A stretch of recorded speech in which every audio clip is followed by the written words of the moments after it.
वां विघ्नशत्रुदलनेति च सुन्दरेति भक्तप्रियेति सुखदेति फलप्रदेति विद्याप्रदेत्यघहरेति च ये स्तुवन्ति तेभ्यो गणेशवरदो भव नित्यमेव। आशासुराशी भवदङ्गवल्ली भासैव दासीकृतदुग्धसिन्धुं मन्दस्मितैर्निन्दितशारदेन्दुं वन्दे रविन्दासनसुन्दरीं त्वां। नमोऽस्तु ते व्यासविशालबुद्धे फुल्लारविन्दायतपत्रनेत्र येन त्वया भारततैलपूर्णः प्रज्वालितो ज्ञानमयः प्रदीपः। सशङ्खचक्रं सकिरीटकुण्डलं सपीतवस्त्रं सरसीरुहेक्षणं सहारवक्षस्थलकौस्तुभश्रियं नमामि विष्णुं शिरसा चतुर्भुजम्। नृपालिमौलिव्रजरत्नकान्ति सरिद्विराजध्वजकन्यकाभ्यां नृपत्कदाभ्यां नतलोकपङ्क्तेर्नमो नमः श्रीगुरुपादुकाभ्याम्। करारविन्देन पदारविन्दं मुखारविन्दे विनिवेशयन्तं वटस्य पत्रस्य पुटे शयानं बालं मुकुन्दं मनसा स्मरामि। यस्योदये चेह जगत्प्रबुध्यते प्रवर्तते चाखिलकर्मसिद्धये ब्रह्मेन्द्रनारायणरुद्रवन्दितः स नः सदा यच्छतु मङ्गलं रविः। गङ्गातरङ्गरमणीयजटाकलापं गौरीनिरन्तरविभूषितवामभागं नारायणप्रियमनङ्गमदापहारं वाराणसीपुरपतिं भज विश्वनाथम्। ज्ञानस्यास्ति निधुर्यातां शङ्करं च द्विजोत्तमं शिवशक्तिसमायुक्तौ नमामि पितरौ निजौ। बाह्यान्तरकलामध्ये भाण्डब्रह्माण्डचारिणीं वेश्यतां त्रिगुणातीतां वन्दे निग्रहकारिणीं। नारायणं नमस्कृत्य नरं चैव नरोत्तमं देवीं सरस्वतीं व्यासं ततो जयमुदीरयेत्। कृष्णद्वैपायनं नौमि शुकदेवं महामुनिं परीक्षितं च श्रोतारं वच्मि भागवतीं कथां। प्रेम से बोलिए आनंदकंद भगवान की जय। भगवान नाम संकीर्तन करें। श्री राम जय जय राम। श्री राम श्री राम जय जय राम। श्री राम जय जय विघ्नहरण हनुमान जय जय जय जय विघ्नहरण हनुमान जय जय। श्री राम जय जय राम। श्री राम श्री राम जय जय राम। श्री राम कौसल्या के प्यारे राम कौसल्या दशरथ राज दुलारे राम दशरथ सीता प्राण आधारे राम सीता। श्री राम जय जय राम। श्री राम जय श्री राम जय जय राम। श्री राम प्रेम से बोलिए आनंद कंद भगवान की। इससे पहले कि हम आज की कथा प्रारंभ करें, कुछ आवश्यक बातें हम बता दें। एक तो ठाकुर जी रोज नवीन नवीन स्वरूपों में दिख रहे हैं, पता नहीं क्यों। तो नए नए मॉडल के ठाकुर जी रोज रोज मत दिखाइए, एक विग्रह की प्रतिष्ठा रहने दीजिए। दूसरी बात, ठाकुर जी को भोग लगाना है तो बढ़िया देसी गाय का शुद्ध दूध मिश्री डालकर लगा दीजिए, चाय चुनौती मत कीजिए। चाय दीजिएगा, तामसी वस्तु की भोग की स्थिति बनेगी तो मुझे क्रोध आएगा। अब मैंने सुबह देखा होता तो रोक दिया होता, मुझे बाद में बताया गया कि आज कोई सज्जन चाय रख के चले गए, तो ये सब मत कीजिए। तीसरी बात, परिक्रमा इत्यादि देते हैं, उसमें गिनती करते हैं, तो गिनती करने के लिए कुछ दाने रखा कीजिए, मूंगफली इत्यादि या इलायची दाना या लौंग, ये सब कुछ रख लीजिए। चॉकलेट मत रखिए, ठीक है। अभी कुछ देर पहले मेरा बुखार उतरा है, अब ये सब देखूंगा तो फिर चढ़ जाएगा, और मेरा चढ़ेगा तो मैं चढ़ा दूंगा। इसीलिए देवता से देवता के ही समान व्यवहार होना चाहिए, ठीक है। औषधि इत्यादि आज प्रातः काल से ही लेने की आवश्यकता पड़ी। कल वो आंधी चली थी तो धूल की समस्या हो गई थी, तो अभी आधे घंटे पहले तक ज्वर था शरीर में, अभी तो खैर ठीक हूँ। अस्तु अब कथा को प्रारंभ करते हैं। जन्माद्यस्य यतोऽन्वयादितरतश्चार्थेष्वभिज्ञः स्वराट् तेने ब्रह्महृदाय आदिकवये मुह्यन्ति यत्सूरयः तेजो वारिमृदां यथा विनिमयो यत्र त्रिसर्गो मृषा धाम्ना स्वेन सदा निरस्तकुहकं सत्यं परं धीमहि। यह श्रीमद् भागवत का प्रथम श्लोक जो मंगलाचरण के रूप में उच्चरित किया गया है, इसमें किस देवता की आराधना की गई है? मंगलाचरण में किसी देवता को प्रणाम किया जाता है, मंगल कामना की जाती है। सामान्यतया व्यवहार में परमात्मा के गणपति स्वरूप को अग्रपूज्य बताते हैं, पहले उनको प्रणाम करते हैं। शर्मा जी आज पंखा चलवाए हैं तो आपको कष्ट नहीं होगा, कूलर तो बंद रखवाया है हमने, लेकिन आपकी सुविधा के कारण पंखा चलवा दिया है, तो आप आ सकते हैं। तो भगवान गणपति का यशोगान करने की परंपरा शास्त्र बताते हैं। आदि पूज्य गणेश जी हैं, अथवा अपने गुरु को प्रणाम करने की भी परंपरा है। कहीं कहीं पहले गुरु जी को प्रणाम कर लिया, फिर गणपति भगवान को प्रणाम किया, ऐसा भी कहीं कहीं है। लेकिन अथवा अपने इष्ट को प्रणाम करने की भी कहीं कहीं परंपरा है कि सर्वप्रथम तो हम अपने इष्ट को ही प्रणाम करेंगे, फिर अन्यान्य उपासनाओं में गणपति आदि देवताओं का अर्चन करेंगे। लेकिन यहाँ पर किस देवता को प्रणाम किया गया है ये चिंतनीय है, और ये ऐसा श्लोक है जिस पर विद्वानों ने 100 से अधिक अर्थ बताए हैं। जन्माद्यस्य की टीका जो है 100 से अधिक अर्थ विद्वानों ने बताए हैं। अब ये तो विद्वानों का मनोरंजन है, वाग्विलास है, प्रतिभा है, लेकिन प्रधानता से इसमें उस देवता को प्रणाम किया गया है जिसका नाम है सत्य। सत साहेब वाला सत्य नहीं है, ये सत्यव्रतम सत्य परम सत्यम, भगवान सत्य स्वरूपी परब्रह्म को प्रणाम किया गया है।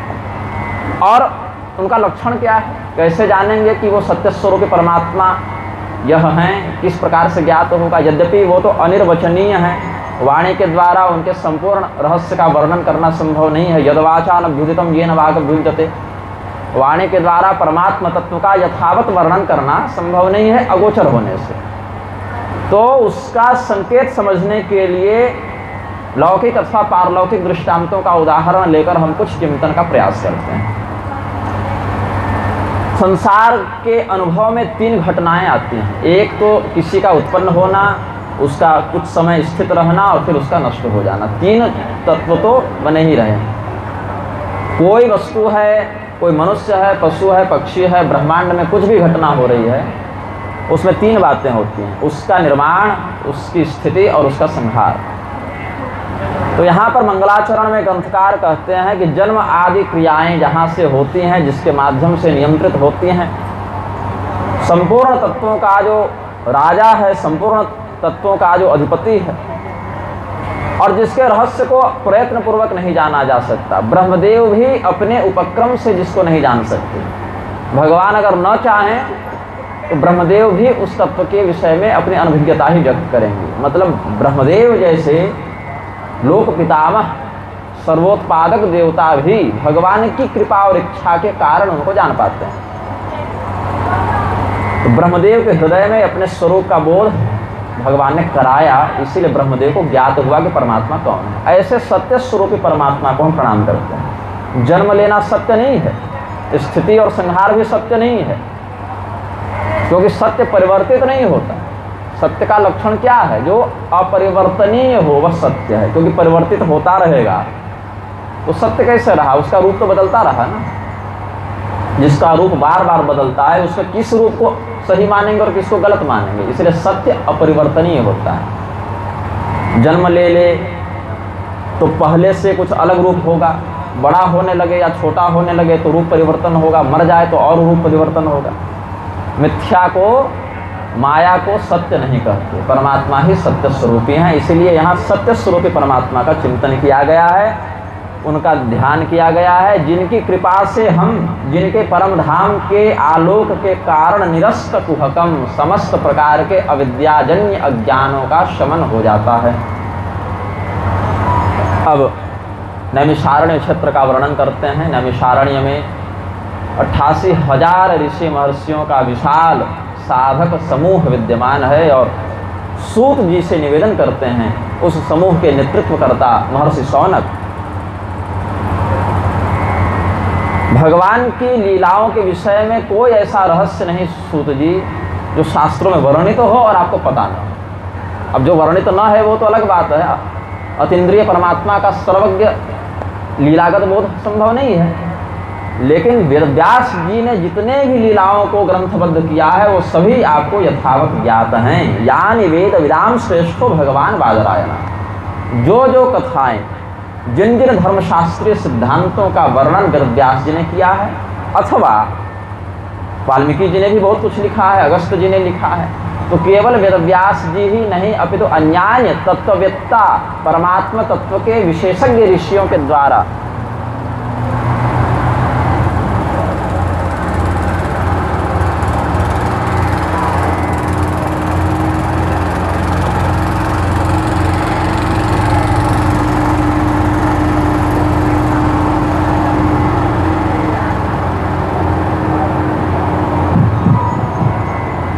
परमात्म तत्व के विशेषज्ञ ऋषियों के द्वारा अपने अपनी परंपरा में भी जिन धर्म तत्व के रहस्यों का निरूपण किया गया है, वेत्थत्वं सौम्य तत्सर्वं तत्पतस् तदनुग्रहा, उन्हीं आचार्यों के अनुग्रह से उन रहस्यों को आप यथोचित रूप में जानते हैं। अब ये जो अनुष्ठान इन्होंने किया है, कथा का आयोजन किया है, ये कब तक चलेगा? बोले 1 सहस्र वर्षों तक चलेगा। सत्रम स्वर्गाय लोकाय सहस्र सममासत। स्वर्ग लोक की कामना से 1000 वर्षों तक चलने वाले सत्र का इन्होंने आयोजन किया है। अब स्वर्ग लोक जाने के लिए कथा सुनने की क्या आवश्यकता है? अन्य यज्ञ दान आदि साधन भी हैं स्वर्ग प्राप्ति कर, लेकिन कथा की क्या आवश्यकता? अथवा अगर कथा सुनकर स्वर्ग ही जाना है तो कथा की विशिष्टता क्या है?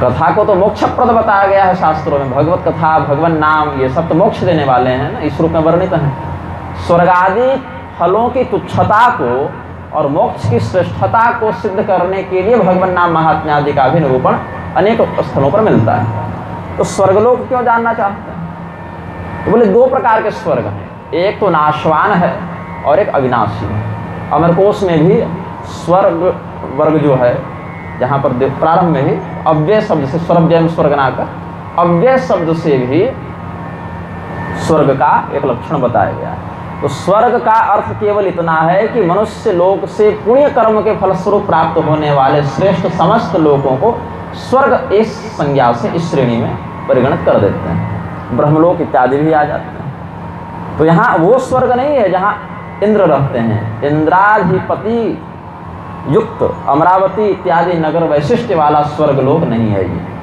ये अव्यय स्वर्ग है, जहाँ पर जाने के बाद यद्गत्वा न निवर्तन्ते तो धाम परमं मम, परम धाम रूपी अविनाशी स्वर्ग की बात है। अर्थात मोक्ष की कामना से ये महर्षिगण यहाँ बैठे हुए हैं। सूत जी से निवेदन किया है कि हम लोग भगवान की कथा सुनना चाहते हैं। तो भगवान की कथा तो अन्यान्य समयों में अन्यान्य पुराणों के माध्यम से सुनते ही रहे थे, इस बार कौन सी कथा सुनाएं? भगवान के तो अनंत अवतार हैं, अनंत लीलाएं हैं, आप कौन सा सुनना चाहते हैं? तो यहाँ पर सूत जी के समक्ष ऋषियों ने अपना विषय स्पष्ट किया।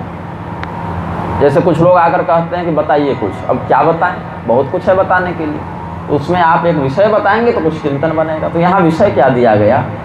सूत जानासि भद्रम ते भगवान सात्वताम पति। सात्वत किसे कहते हैं? सत्व गुणोपेत सज्जनों को सात्वत कहते हैं, जिनके अंदर धर्म का बाहुल्य हो, सदाचरण का बाहुल्य हो, जिनमें सात्विक गुण विशेष मात्रा में दिखें, ऐसे सज्जनों को सात्वत कहते हैं। और सात्वताम पति, ऐसे संतजनों के जो संरक्षक हैं, पाति रक्षति इति पति, जो रक्षा करे वह पति है। सूत जानासि भद्रम ते भगवान सात्वतां पति देवक्यां वसुदेवस्य जातो यस्य चिकीर्षया तन्न शुश्रूषमाणानां मर्हस्यङ्गानुवर्णितुं यस्यावतारो भूतानां क्षेमाय च भवाय च। अभी जो कथा शौनक जी ने सूत जी के प्रति सुनाने का आग्रह किया है, उसमें भगवान श्री कृष्ण के चरित्र को प्रधानता देते हुए, भगवान कृष्णावतार को केंद्र में रखते हुए भगवान ने जो लीलाएं की हैं उनको सुनने की इच्छा शुश्रूषा व्यक्त की है, जानने की जिज्ञासा व्यक्त की है। ऐसे तो भगवान के सभी अवतारों का कहीं कम और कहीं अधिक वर्णन भागवत में मिलता है, सर्वाधिक प्रशस्त वर्णन श्री कृष्णावतार का ही मिलता है। नृसिंह, वाराह, श्री राम आदि अवतार भी वर्णित हैं प्रसंग के अनुरूप, लेकिन केंद्र बिंदु भगवान कृष्ण है। क्यों ऐसा है? क्योंकि शौनक जी ने ऐसा ही कहा था, देवक्याम वसुदेवस्य जातो यस्य चिकीर्षया। देवकी और वसुदेव के माध्यम से भगवान ने जो अवतार लिया, क्या करने की इच्छा से अवतार लिया, क्या क्या किया। अतिमर्त्यानि भगवान गूढ़ कपट मानुष, भगवान कपट मानुषी रूप को धारण करते हैं। तात्पर्य क्या है? दिखते हैं मनुष्य के समान, सांसारिक जो परिवार है, मित्र हैं, शत्रु हैं, पति पत्नी हैं, पुत्र हैं, ये सब जो नाते रिश्ते संसार के हैं, इनका भी व्यवहार करते हैं। लेकिन संसार में मनुष्य के समान दिखते हुए, व्यवहार करते हुए भी बहुत से ऐसे कार्य करते हैं जो मनुष्यों के सामर्थ्य से बाहर है, अतिमर्त्य कर्म है, मनुष्य उस काम को सोच भी नहीं सकता। गोवर्धन धारण आदि प्रसंग इत्यादि स्पष्ट ही हैं। अब उन सभी अतिमर्त्य कर्मों को भगवान ने जो किया है, दिव्य पराक्रम का, ऐश्वर्य का, ज्ञान का प्रदर्शन किया है, उनके वर्णन से हमें आलोकित करें, कलयुग के अज्ञान को दूर करें। स्वाम काष्ठा मधुनोपेते धर्मः कम शरणम गता। भगवान को यहाँ एक उपाधि दी गई है, धर्म वर्मा। वर्म कहते हैं कवच को, जो हमारी रक्षा करता है वो कवच कहलाता है। कुछ कवच को बाहर से पहना जाता है, कुछ मांत्रिक कवच होते हैं, उनसे न्यास इत्यादि करते हैं। तो भगवान क्या है? धर्म वर्मा। वर्म कहते हैं कवच को, कवच को धारण करने वाला व्यक्ति वर्मा कहलाता है। अब तो ये सब जातिगत उपाधियां हो गई, लेकिन ये लक्षण है उसका। धर्म की जो रक्षा करें, धर्म के लिए जो कवच के समान हो जाएं, ऐसे को धर्म वर्मा कहते हैं, और वो भगवान है। धर्मस्य प्रभुरच्युतः, धर्म के स्वामी संरक्षक भगवान है। तो ब्रूहि योगेश्वरे कृष्णे ब्रह्मण्ये धर्म वर्मणि स्वाम काष्ठा मधुनोपेते धर्मः कं शरणं गतः। प्रश्न किया है शौनक जी ने। भगवान योग योगेश्वर श्री कृष्ण के जो ब्राह्मण्य देव हैं, ब्राह्मणों की सेवा करते हैं, भक्ति करते हैं, ब्राह्मण भी जिनकी सेवा और भक्ति करते हैं, विप्रों के माध्यम से धर्मशास्त्र आदि का जो बोध कराते हैं समाज को और धर्म की रक्षा करते हैं, ऐसे भगवान श्री कृष्ण ने इस पृथ्वी पर अपने लीला को पूर्ण करके जब अपने परम धाम के प्रति प्रस्थान किया, तब धर्म की रक्षा किसने की? क्योंकि रक्षक तो चले गए, तो धर्मः कं शरणं गतः, धर्म किसकी शरण में गया? रोमहर्षण सूत के पुत्र महर्षि उग्रसवा सूत ने जब ये प्रश्न सुना है, तो इति संप्रश्न संहृष्टो विप्राणाम रोमहर्षणिः प्रतिपूज्य वचस्तेषां प्रवक्तु मुखचक्रमे। रोमहर्षण के पुत्र रोमहर्षणी उग्रसवा सूत ने जब ये प्रश्न सुना तो उन्हें बड़ा आनंद अनुभूत हुआ और पहले तो प्रश्नकर्ता के प्रश्न का समादर किया, क्योंकि अगर कोई प्रश्न बड़ा सार्थक हो, विनम्र भाव से पूछा गया हो और वह व्यक्ति परीक्षक जो है उसको जानने का अधिकारी भी हो, तो उसको अत्यंत प्रसन्न चित्त से उपदेश करना चाहिए। परीक्षा लेने के लिए पूछ रहा हो, समय बिताने के लिए पूछ रहा हो, उपहास उड़ाने के लिए पूछ रहा हो, अथवा उसका मस्तिष्क इतना परिपक्व नहीं है, योग्य नहीं है कि बात को समझ सके, तो ऐसे व्यक्ति के समक्ष ज्ञान का उपदेश नहीं करना चाहिए। अगर कर भी दिया जाए तो वह ज्ञान वहाँ टिकता नहीं है। क्षुद्र पाखंड धूर्तेषु श्रद्धाहीनोपहासके ज्ञानम न तत्थतामेति यदि शंभु स्वयं वदेत। ये केरलीय प्रश्न शास्त्र का अनुशासन है। भगवान महादेव भी अगर ज्ञान देने बैठ जाएं और आप श्रद्धाहीन हो या मजाक उड़ाने के लिए पूछ रहे हों, परीक्षा लेने पूछ रहे हों, पाखंडी वृत्ति वाले हों, तो महादेव जैसे गुरु भी अगर ज्ञान देने बैठें तो वो ज्ञान आपको प्राप्त नहीं होगा, आप उस ज्ञान को धारण नहीं कर पाएंगे। संपूर्ण गंगा नदी का प्रवाह भी अगर फूटे हुए घड़े की ओर मोड़ दिया जाए तो वो जल टिकेगा नहीं, बहता ही रहेगा, समाप्त ही हो जाएगा। तो सूत जी ने अपने गुरु को प्रणाम किया है। इनके गुरु कौन है? तो रोमहर्षण सूत के गुरु थे वेदव्यास जी, और इनके पुत्र उग्रश्रवा सूत के गुरु थे, उनके पुत्र सुखदेव जी। तो यहाँ अपने गुरु के रूप में सुखदेव जी को प्रणाम किया है। यम प्रव्रजन्तमनुपेतमपेत कृत्यं द्वैपायनो विरह कातर आजुहाव पुत्रेति तन्मयतया तरवोभिने दुष्टं सर्वभूत हृदयं मुनिमानतोऽस्मि। यस्वानुभावमखिलश्रुतिसारमेकमध्यात्मदीपमतितितिर्षतां तमोन्धं संसारिणां करुणयाः पुराणगुह्यं तंज्ञासूनुमुपयामि गुरुं मुनीनां। सबसे पहले अपने गुरु जी को प्रणाम किया। क्या कहते हैं हमारे गुरु जी श्री सुखदेव जी महाराज? उन्होंने इस धरती पर जब जन्म लिया, उनका जब प्राकट्य हुआ तो सामान्य बच्चे रोते हैं, कुछ मूर्छित अवस्था में रहते हैं, कुछ प्रबुद्ध होते हैं। कोई बच्चा जन्म के समय बेहोश हो जाता है, बाद में 2-3 मिनट के बाद उसके नेत्र खुलते हैं, चेतन हो जाता है, चेतना वापस आ जाती है। फिर कुछ बच्चे रोते हैं, अधिकांश बच्चे, कुछ बच्चे चुप भी रह जाते हैं, सभी बच्चे नहीं रोते।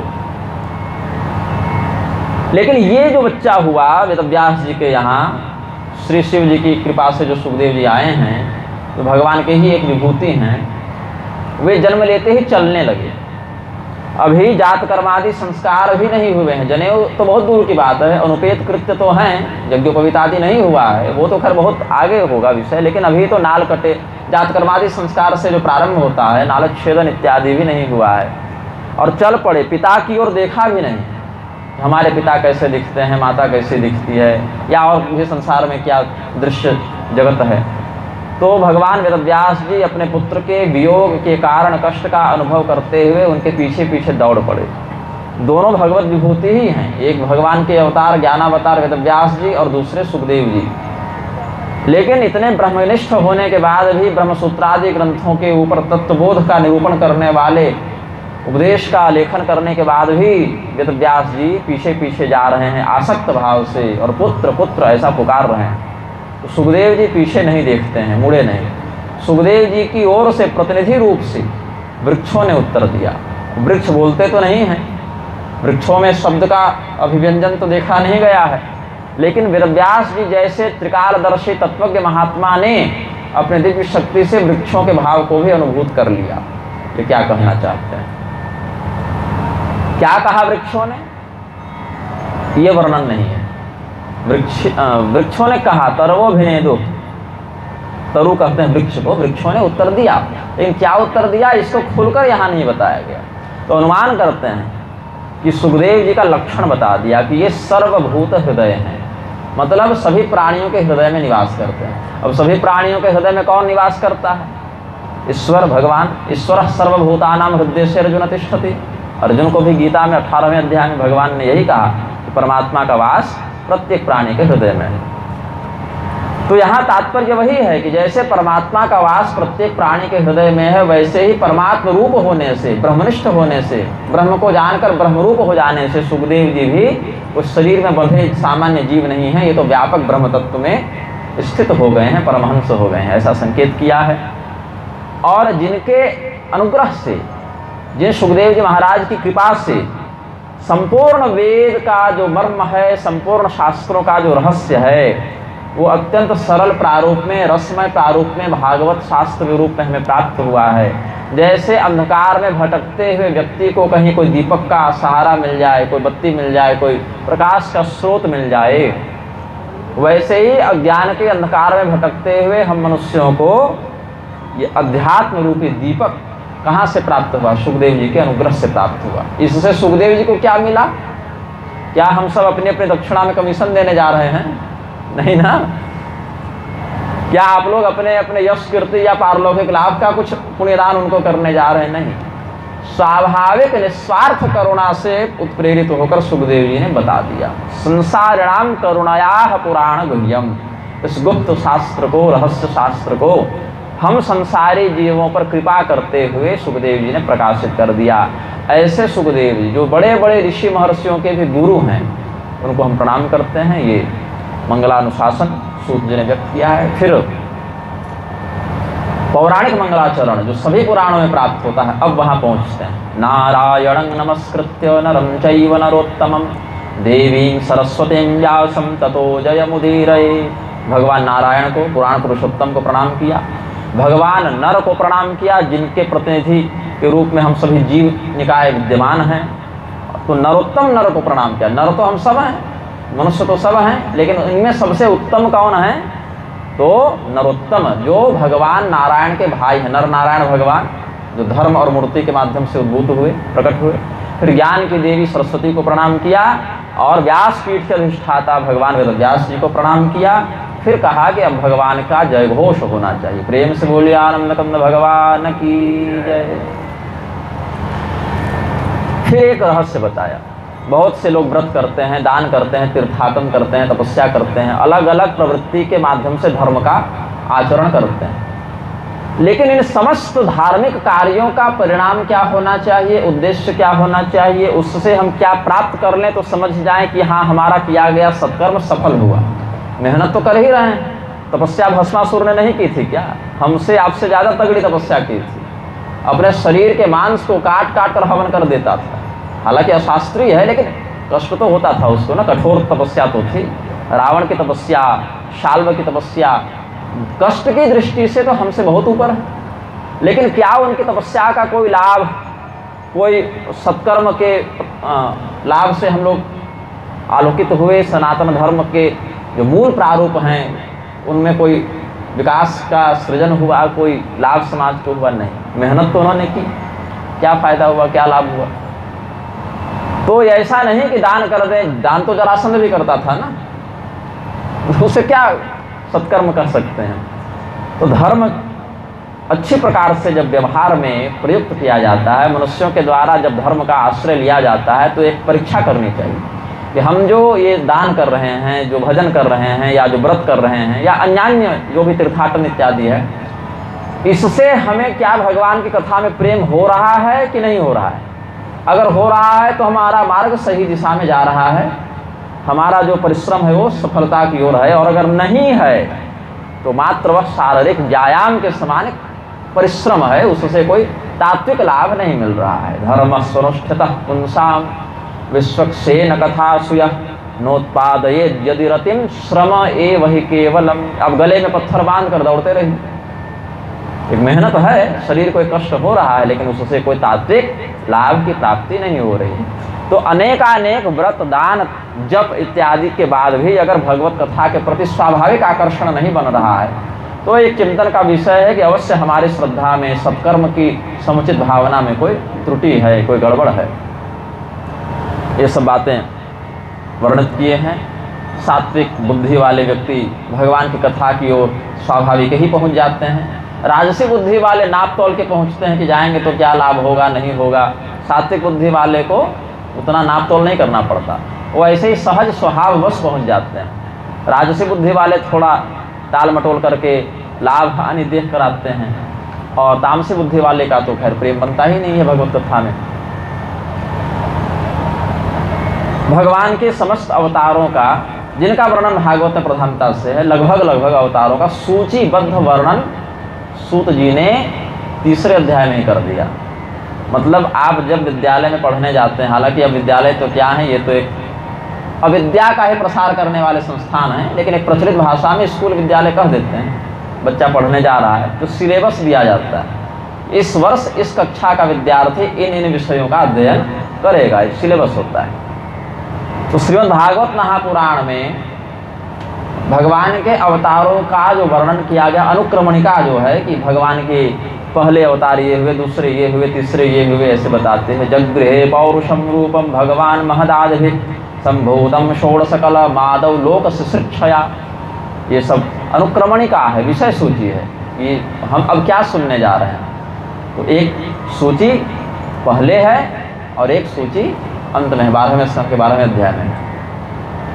भगवान ने सबसे पहले कौन सा अवतार लिया? ऐसे तो कुमार सर्ग कहते हैं सनत कुमार के रूप में, लेकिन सनत कुमार से पहले भी अवतार लिया है, उसको कहते हैं पुरुषावतार। भगवान एक साकार विग्रह में आए, क्योंकि निर्गुण निराकार हैं, न हाथ है, न पैर है, न मुंह है, तो हम नाम क्या रखें, ध्यान क्या करें? बड़ा कठिन विषय है ना निर्गुण का ध्यान करना। अब राम शब्द कहने मात्र से भगवान का एक स्वरूप समझ में आ जाता है, कृष्ण शब्द कहने मात्र से, नृसिंह वामन, ये सब कहने मात्र से एक स्वरूप स्वाभाविक ही मन में आ जाता है। अब राम कहने से भी हम सबों के मन में जितनी छवियां बनी वो अलग अलग बन सकती हैं। किसी के लिए बाल स्वरूप राम है, किसी के लिए विवाहकालीन राम है, किसी के लिए वनवासी राम है, किसी के लिए युद्ध काल में रावण का वध करने वाले राम हैं, किसी के लिए राज्याभिषिक्त राम है। कृष्ण शब्द से भी भगवान के अलग अलग स्वरूपों का चिंतन बन सकता है, लेकिन एक बनेगा। लेकिन ऐसे परमात्मा, परब्रह्म, ईश्वर, परम तत्व ऐसे कह देने से कोई एक आकृति विशेष बनती नहीं है, स्वभावतः तो नहीं बनती। तो भगवान ने संसार के निर्माण की इच्छा रखते हुए लोक शिश्रक्षया सो कामय तो प्रजा सृजयेति, उस परमात्मा ने चिंतन किया। यद्यपि वो परमात्मा चिंतन करने के लिए मन इत्यादि का आश्रय नहीं लेते, मन तो बहुत नीचे है, जड़ तत्व, मन से तो ऊपर बुद्धि इत्यादि ही हो जाती है। लेकिन परमात्मा में स्वभावतः ऐसा हम भाव अनुसंधान में समझते हैं कि संसार को निर्माण करने की प्रवृत्ति हो गई। इसमें कोई अभिप्सा नहीं है कि हम ऐसा राग पूर्वक करें। एक स्वाभाविक घटना, जैसे फूल खिला हुआ है, कमल का पुष्प तालाब में विकसित है और वायु का प्रवाह हुआ तो उससे सुगंध का विस्तार हो गया। कमल ने संकल्प पूर्वक ऐसा नहीं कहा कि हम सुगंध को इतने दूर तक इतनी मात्रा में फैलाएंगे, वो एक घटना घटित हो गई। जैसे बारिश हो जाए तो ठंडक का विस्तार स्वयं हो गया, ऐसे ही भगवान की जो शक्ति है प्रकृति, उसके माध्यम से संसार अभिव्यक्त हो जाता है। तो 16 कलाओं वाले पुरुष का उन्होंने स्वरूप धारण किया है, जो शेषनाग पर शयन करते हैं, शंख चक्र गदा पद्मादि को धारण करते हैं, जिनके नाभि कमल से ब्रह्मदेव प्रकट होते हैं। नाभि हृदाम्बुजादासीत ब्रह्मा विश्व प्रजापति, संपूर्ण विश्व का निर्माण करने वाले प्रजापतियों का भी जो निर्माण कर दें, ऐसे ब्रह्मदेव जिनके नाभि कमल से उत्पन्न हुए हैं, ऐसे क्षीर सागर में शेषनाग की सैया पर शयन करने वाले नारायण स्वरूप में भगवान ने अपने आप को प्रकट किया, साकार किया, एक स्वरूप समझ में आ गया। उसके बाद ब्रह्मदेव के ही माध्यम से, और ये तो हम समझ गए 4 हाथ हैं, 1 मस्तक है, 2 पैर हैं, नाभि कमल से ब्रह्मदेव निकले। लेकिन केवल यही स्वरूप एकमात्र है ऐसा भी नहीं है, क्योंकि अनेकानेक कल्पांतरों में भगवान कहीं शिव स्वरूप में भी आ जाते हैं, कहीं गणपति स्वरूप में भी आ जाते हैं, कहीं सूर्य रूप में भी उद्भूत होकर फिर ब्रह्मा इत्यादि का सृजन करते हैं। इसको स्फुलिंग न्याय कहते हैं। स्फुलिंग न्याय का क्या अर्थ है? हमारे माध्यम से एक जगह आग लगी, अब आग भड़क गई, कहीं विशेष ज्वलनशील तत्व में आग लगी है तो आग ने अपना विस्तार कर लिया। तो जिस समय आग लगाई गई उस समय छोटे प्रारूप में आग थी, लेकिन वही अग्नि बड़ी हो गई, और उस अग्नि से एक चिंगारी निकली जो और कहीं दूर जाकर गिरी, वहाँ भी आग लग गई। तो यहाँ से निकलने के समय वही चिंगारी बड़ी थी और वहाँ जाकर महाज्वाला का रूप धारण कर लिया। तो इस आग में और उस आग में कोई अंतर नहीं है, चिंगारी में भी कोई अंतर नहीं, महाज्वाला में भी कोई अंतर नहीं। लेकिन क्या लगता है, इस आग से वो आग निकली है और उस आग से ये आग निकली है। ऐसे ही कभी लगता है विष्णु भगवान से शिव जी उत्पन्न हो रहे हैं, कभी लगता है शिव जी से विष्णु भगवान उत्पन्न हो रहे हैं। इसको स्फुलिंग न्याय कहते हैं। तत्व वही है, परमात्मा तत्व वही है। अब भगवान का यहाँ पर विश्व रूप वर्णित है। सहस्रानन भगवान, सहस्र शीर्षा पुरुष इत्यादि से श्रुति इनका बोध कराती है, वेद मंत्र इनका उपदेश करते हैं, पुरुष सूक्त भी कहते हैं उसको। तो पुरुषावतार का वर्णन पुरुष सूक्त में मिलता है। पश्यन्त्यदोरूपमदभ्रचक्षुषा सहस्रपादोरुभुजाननाद्भुतं सहस्रमूर्धश्रवणाक्षिनासिकं सहस्रमौल्यं वरकुण्डलोल्लसत्। हजारों हजार नेत्र, हजारों हजार हाथ पैर आभूषणादि से युक्त वो विराट स्वरूप भगवान का यहाँ वर्णित किया। और जितने भी अवतार हैं सब उसी मुख्य महाज्वाला से निकलते हैं और विस्तृत होते हैं और वहीं विलीन हो जाते हैं। तो इसके बाद अवतारों की गणना की है। स एव प्रथमं देवः कौमारं सर्गमास्थितः चचार दुश्चरम ब्रह्मा ब्रह्मचर्य अखंडितम। ये सब पहले सनत कुमार के रूप में अखंड ब्रह्मचर्य का उन्होंने संकल्प लिया, फिर बारह अवतार लिया है। दूसरे द्वितीयं तु भवायास्य रसात लगताम महिम उद्धरिष्यन्नुपादत्त यज्ञेशः सौकरम वपुः। ऐसे दूसरा बारह अवतार लिया। तीसरे अवतार के रूप में उन्होंने देवर्षि नारद का अवतार लिया। ऋषि सर्ग कहते हैं, कौमार सर्ग, वाराह सर्ग, ऋषि सर्ग, ये सब बातें हैं। चौथे अवतार के रूप में नर नारायण का अवतार लिया। पांचवें अवतार के रूप में कपिल अवतार लिया। छठे अवतार के रूप में दत्तात्रेय जी के रूप में आए हैं, सती अनुसुईया और महर्षि अत्रि के पुत्र बनकर।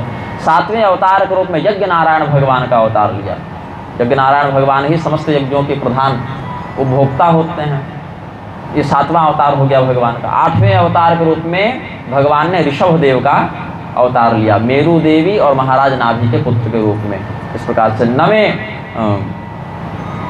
अवतार के रूप में भगवान ने पृथु महाराज का अवतार लिया। ऋषियों के द्वारा वेन के शरीर का मंथन करके इनका प्राकट्य किया गया। इन सभी अवतारों का सूचीबद्ध वर्णन इसीलिए कर रहे हैं क्योंकि कई बार क्या होता है, पूरी भागवत सुन लो और 24 अवतार का नाम भी पता नहीं होता।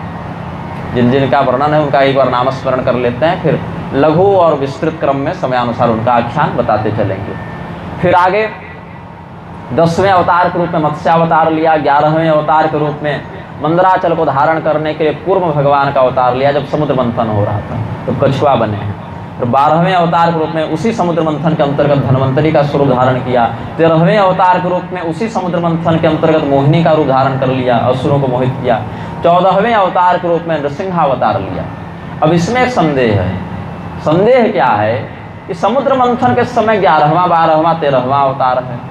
समुद्र मंथन में राक्षसों की ओर से राजा बलि नेतृत्व कर रहे हैं और नृसिंहावतार 14वें अवतार के रूप में बताए, जबकि राजा बलि के 4 पीढ़ी पहले हिरण्यकशिपु हुआ है। तो राजा बलि हिरण्यकशिपु के रहते हुए राजा कैसे बन गए, एक संदेह हो सकता है। तात्पर्य क्या है ना, ये सारे अवतार एक निश्चित काल में ही होते हैं, ऐसा नहीं। भगवान के ये सब अवतार जो हैं वो श्रुति में नित्य ही बताए गए हैं और समयानुसार अलग अलग अवतारों का केवल अभिव्यंजन कर दिया जाता है। अन्यथा परशुराम जी ने भगवान कृष्ण की आराधना की है सहस्रार्जुन को मारने से पहले, ऐसा ब्रह्मांड पुराण में। जबकि परशुराम जी का काल कब का है, 19वें त्रेता का है और ये 28वें द्वापर के हो गए। कारण क्या है, वेदों में भगवान के जितने अवतारों का नाम है, वर्णन है, वो सभी अवतार मूल रूप से वहाँ पर भगवत विभूति में वास करते हैं। समयानुसार केवल उनकी अभिव्यक्ति होती रहती है, इसीलिए ऐसा है। 15वें अवतार के रूप में वामनावतार लिया है। 16वें अवतार के रूप में परशुराम जी का अवतार लिया है। 17वें अवतार के रूप में भगवान ने वेदव्यास जी का अवतार लिया। 18वें अवतार के रूप में श्री रामावतार लिया। 19वें और 20वें अवतार के रूप में बलराम और श्री कृष्ण का अवतार लिया। यहाँ दोनों अवतारों का नाम है। बलराम जी को भी भगवान विष्णु के ही अवतार के रूप में गिने हैं। तमोमूर्ति शेषनाग के माध्यम से अभिव्यक्त हो गए हैं, लेकिन वैष्णवी अवतार के रूप में परिगणना है उनकी। फिर 22वें अवतार के रूप में बुद्धावतार हैं। 23वें अवतार के रूप में कल्कि अवतार हैं। तो अब 24वें अवतार के रूप में कहीं कहीं हंस भगवान को गिनते हैं और कहीं कहीं हयग्रीव भगवान को गिनते हैं। ये सब बातें हैं। बीच में कहीं कहीं अजित अवतार को भी गिनते हैं, जो 1000 भुजाओं से समुद्र मंथन में नायक बने थे। और भी भगवान के अवतार वर्णित हैं, जैसे विकुंठावतार है और जैसे भरत राजा के रूप में भगवान के एक अंश बताते हैं, अंशांश बताते हैं। ये सब बातें हैं। तो जितने भी अवतार ये सब वर्णित हैं, एते चांशकलाः पुंसः कृष्णस्तु भगवान स्वयं। ये जितने भी हमने अवतारों का नाम लिया ये अवतार हैं, लेकिन भगवान कृष्ण स्वयं पूर्ण परमात्मा है, ऐसा यहाँ पर वर्णन है। अब इस श्लोक को बहुत विवाद के साथ व्याख्यायित किया जाता है, क्योंकि जो श्री रामचंद्र जी की आराधना करते हैं ऐसे संप्रदाय वाले इस श्लोक के अर्थ में आपत्ति करते हैं कि भाई हमारे राम जी में क्या कमी थी जो उनको अधूरा बता दिया और कृष्ण भगवान को पूरा बता दिया। बहुत से लोग इस्कॉन वाले अलग कहते हैं, रामानंद संप्रदाय वाले अलग कहते हैं, अपने अपने इष्ट को लेकर लड़ते रहते हैं। लेकिन बात यहाँ पर है कि जो दूल्हा रहेगा उसका गीत गाया जाएगा। चाहे बाराती में और भी कोई वैशिष्ट्य हो। तो सुखदेव जी के द्वारा प्रोक्त इस भागवत शास्त्र में केंद्रीभूत अवतार भगवान कृष्ण है। जब सौनक जी ने प्रश्न किया है तो देवक्याम वसुदेवस्य जातो चिकीर्षया कहा है कि देवकी वसुदेव के पुत्र के रूप में जो करने के लिए भगवान आए उस कथा को केंद्र बनाकर बात कीजिए। इसीलिए भगवान कृष्ण को यहाँ पूर्ण मानकर बाकी को उनके अंश के रूप में मानते हैं। और जब आप रामायण का आख्यान देखेंगे, भुसुंडी रामायण इत्यादि में रामस्व भगवान स्वयं भी हैं, वहाँ कृष्ण भगवान को अंश में गिने हैं और भगवान को अंशी में गिने हैं, राम जी को। तात्पर्य क्या है, जिस देवस्वरूप जिस अवतार में, और गर्ग संहिता में नृसिंह भी पूर्ण है, नृसिंह अवतार को भी गर्ग संहिता में पूर्ण कहा। भगवान के अवतार में अधूरापन नहीं होता, अपूर्णता नहीं होती। तात्पर्य सिर्फ इतना है कि भगवान परमात्मा होने से नित्य पूर्ण है और वह परमात्मा जिस रूप में भक्त के लिए अनुग्रह कर दे वह रूप प्रधान हो जाता है और बाकी रूप गौण हो जाते हैं। जैसे अगर आप बीमार हैं तो आपके शहर में जो चिकित्सक आपका रोग निवारण कर रहा है वो सबसे प्रधान व्यक्ति आपके लिए उस समय होगा, बाकी पुलिस, वकील और सब्जी वाले और अध्यापक आपके लिए वो प्रधानता नहीं रखेंगे। और अगर आपको कोई पढ़ाई करनी है तो अध्यापक आपके लिए प्रधान हो जाएगा, बाकी डॉक्टर भी उस शहर में है लेकिन आपको कोई मतलब नहीं।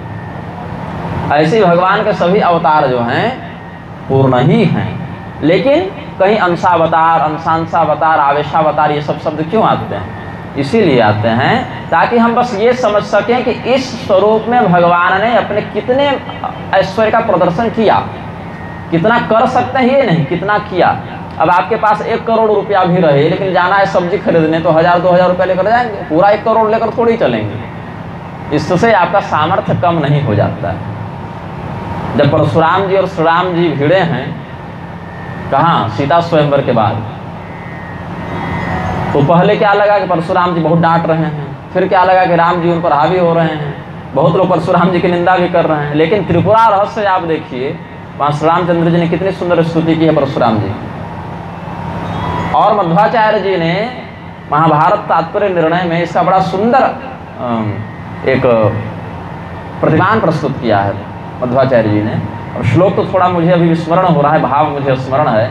उसमें कहते हैं कि भगवान श्री रामचंद्र जी और परशुराम जी के मध्य इस द्वंद्व को देखकर, क्योंकि हनुमान जी के अवतार माने गए हैं मध्वाचार्य जी, तो उनको लीला का रहस्य अधिक ज्ञात होगा ना।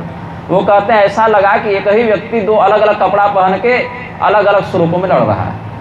एक समय पीताम्बर पहन लिए हैं, एक समय वलकल पहन लिए हैं, और एक ही व्यक्ति पीताम्बर पहन के इधर से एक पक्ष की बात कह रहा है और दूसरे पक्ष से वलकल पहन के बात कर रहा है, और आपस जैसे हमारे ही हाथ आपस में ऐसे ऐसे करते रहें तो कौन जीते और कौन हारे। तो ये लीला देखकर मोहित कौन होते हैं? सांसारिक जन, ज्ञानी जन तो आनंदित होते हैं। डबल रोल की फिल्में देखते हैं तो क्या है, ये भगवान का रंगमंच है। तो यहाँ न श्री रामचंद्र जी की कोई निंदा है, न परशुराम जी की कोई निंदा है। तो ये रहस्य समझने के लिए आचार्य चरणों की शरण ग्रहण करनी चाहिए, उन तत्ववेत्ताओं के लिखे ग्रंथों का अनुशीलन करना चाहिए। तो कृष्णस्तु भगवान स्वयं के चक्कर में राम जी की निंदा और रामस्तु भगवान स्वयं के चक्कर में कृष्ण जी की निंदा, ये अगर कोई कर रहा है तो स्पष्ट है कि इष्ट कृपा उसको उतनी प्राप्त नहीं है जितनी होनी चाहिए। अभी उसके उत्थान में और काल शेष है। तो वेदों से समर्थित ये भागवत पुराण नाम का जो शास्त्र है उसका व्याख्यान करेंगे। और इसमें एक प्रतिज्ञा की है सूत जी ने। क्या प्रतिज्ञा है? जिस समय महाराज परीक्षित गंगा जी के तट पर प्रायोपवेशन में बैठे थे, प्रायोपवेशन का अर्थ है मृत्यु पर्यंत हम अन्न जल का परित्याग करते हैं, अनशन। अब आजकल तो नेताजी अनशन करते हैं कैमरा तक, और कैमरा घूमे तो फिर जो प्रबंध है सो है ही। लेकिन ये अनशन वो वाला नहीं था, ये प्रायोपवेशन था कि अब मुझे इस शरीर से किसी भी प्रकार का भक्ष्य भोज्यादि ग्रहण नहीं करना है, देह संरक्षणार्थ नहीं करना है। तो सर्ववेदेतिहासानां सारं सारं समुद्धृतं सतु संश्रावयामास महाराजं परीक्षितम्। महाराज परीक्षित को सुखदेव जी ने संपूर्ण वेद पुराण धर्मशास्त्रों का मुख्य मुख्य भाग जो सार विषय है वो चुन चुन कर समझा दिया। परीक्षित जी कहाँ थे? गंगा जी के तट पर प्रायोपवेशन का संकल्प लेकर बैठे हुए हैं, और उनको चारों ओर से बड़े बड़े परम तत्ववेत्ता ऋषिगण घेरे हुए हैं। धर्म ज्ञान इत्यादि का जहाँ पर अभाव हो गया था, लोगों का विवेक समाप्त हो गया था, मोह से अंधे हो गए थे जहाँ के लोग, ऐसे कलयुगापन्न जीवों के लिए ये पुराण रूपी सूर्य का उदय सुखदेव जी ने कराया है। कलौ नष्टदृशामेश पुराणार्कोध्वनोदितः। तो जिस समय सुखदेव जी महाराज ये कथा सुना रहे थे परीक्षित जी को, तो उसी ऋषि समूह में हम भी बैठे हुए थे। हम मतलब हम नहीं, सूत जी बैठे हुए थे, और ये बात वो शौनक जी को कह रहे हैं। तो हमने जैसा जैसा उनसे सुना, सुखदेव जी के मुख से हमने जैसा सुना और जैसा हमने समझा और जैसा हमें याद है, तीनों बातें कहे। क्योंकि हो सकता है हम सुने कुछ लेकिन समझ कुछ और लिए, वो कुछ और बताना चाहते होंगे और हम समझ ही नहीं पाए, ये भी एक हो सकता है। पौरुषेय भ्रम भी एक दोष है। या समझ तो गए थे लेकिन बाद में किसी ने पूछा नहीं, कोई चर्चा नहीं हुई तो भूल गए। तो इसीलिए हम अपनी ओर से गारंटी नहीं दे रहे कि हम जो बताएंगे वो सही बताएंगे और वही वास्तविक तत्व बताएंगे जो सुखदेव जी ने कहा। इतना ही कह दिया, अहम चाद्यगमं तत्र निविष्टस्तदनुग्रहात् सोहम वस्त्रावश्यामि यथाधीतम यथामति। जैसा हमने पढ़ा है और जैसा हमें स्मरण है। ये तो बड़ी गड़बड़ बात है, कुछ और स्मरण रह गया हो या भूल गए हो तब नहीं। निविष्टस्तदनुग्रहात्, हमारे ऊपर हमारे गुरु जी की कृपा है, सुखदेव जी का वरद प्राप्त है, आशीर्वाद प्राप्त है। तो जो भी बोलेंगे वो अशास्त्रीय नहीं बोलेंगे, वही बोलेंगे जो गुरुजनों के द्वारा उपदिष्ट है। और शौनक जी इस रहस्य को जानते हैं तभी तो पूछने आए हैं, अल्पज्ञ के पास क्यों पूछने जाएंगे। और पहले ही इनका वैशिष्ट्य बता चुके हैं शौनक मुनि कि वेत्थत्वं सौम्य तत्सर्वम। आप हे सौम्य, हे विनम्र संत, आप उन सभी रहस्यों को अच्छे से जानते हैं, लेकिन अपने ज्ञान का अभिमान नहीं किया इन्होंने, अरे हम तो सब जानते हैं, सब बता देंगे। आज यही कहा कि जितना हमने पढ़ा है और जैसा हमने जाना समझा है वही हम बताएंगे। तो एक प्रश्न किया है शौनक जी ने, बहुत बूढ़े थे, वृद्ध कुलपति सूतम बहवृत शौनको ब्रवीत। ऋग्वेदी ब्राह्मण थे शौनक मुनि, उसमें बहवृत शाखा के थे। तो बूढ़े थे, विद्वान थे, साधक थे, जानते थे रहस्य, फिर भी हम सबों को समझाने के लिए पूछा इन्होंने कि ये भागवत की कथा कहाँ हुई, किस स्थान पर हुई, कब हुई, और सुखदेव जी के ही द्वारा ये कथा क्यों सुनाई गई। सुखदेव जी के द्वारा सुनाने में क्या समस्या है? बोले ये समस्या है, तस्य पुत्रो महायोगी समदृंग निर्विकल्पकः एकांतमतिरुन्निद्रो गूढ़ो गूढ़ इवेयते। परम तत्ववेत्ता श्री वेदव्यास जी, जिन्होंने ये परमहंस संहिता का लेखन किया है, ये पुराण का प्रवर्तन किया है, कृतवान संहिता मुनि हैं। पहले तो ये बताइए कि वेदव्यास जी को भागवत लिखने की आवश्यकता क्यों पड़ी? कोई भी व्यक्ति कुछ करेगा तो कहीं से प्रेरित होकर करेगा, तो ये प्रेरणा कहाँ से हुई ये बताइए। फिर दूसरी बात बताइए कि उनके पुत्र तो महान योगी थे, हैं, वो तो अभी भी हैं ना, ये सब तो चिरंजीवी हैं, और सभी लोगों में समान दृष्टि रखते हैं, तो एक को कथा क्यों सुनाए? सबको सुना देते या किसी को नहीं सुनाते? एक को सुना रहे हैं, दूसरे को नहीं सुना रहे हैं, बल्कि देवताओं तक को भगा दिया जो अमृत कलश लेकर आए थे सौदा करने। तो ये तो समदर्शी का लक्षण नहीं है कि एक के साथ कथा को देने का व्यवहार करो, दूसरे को भगा दो।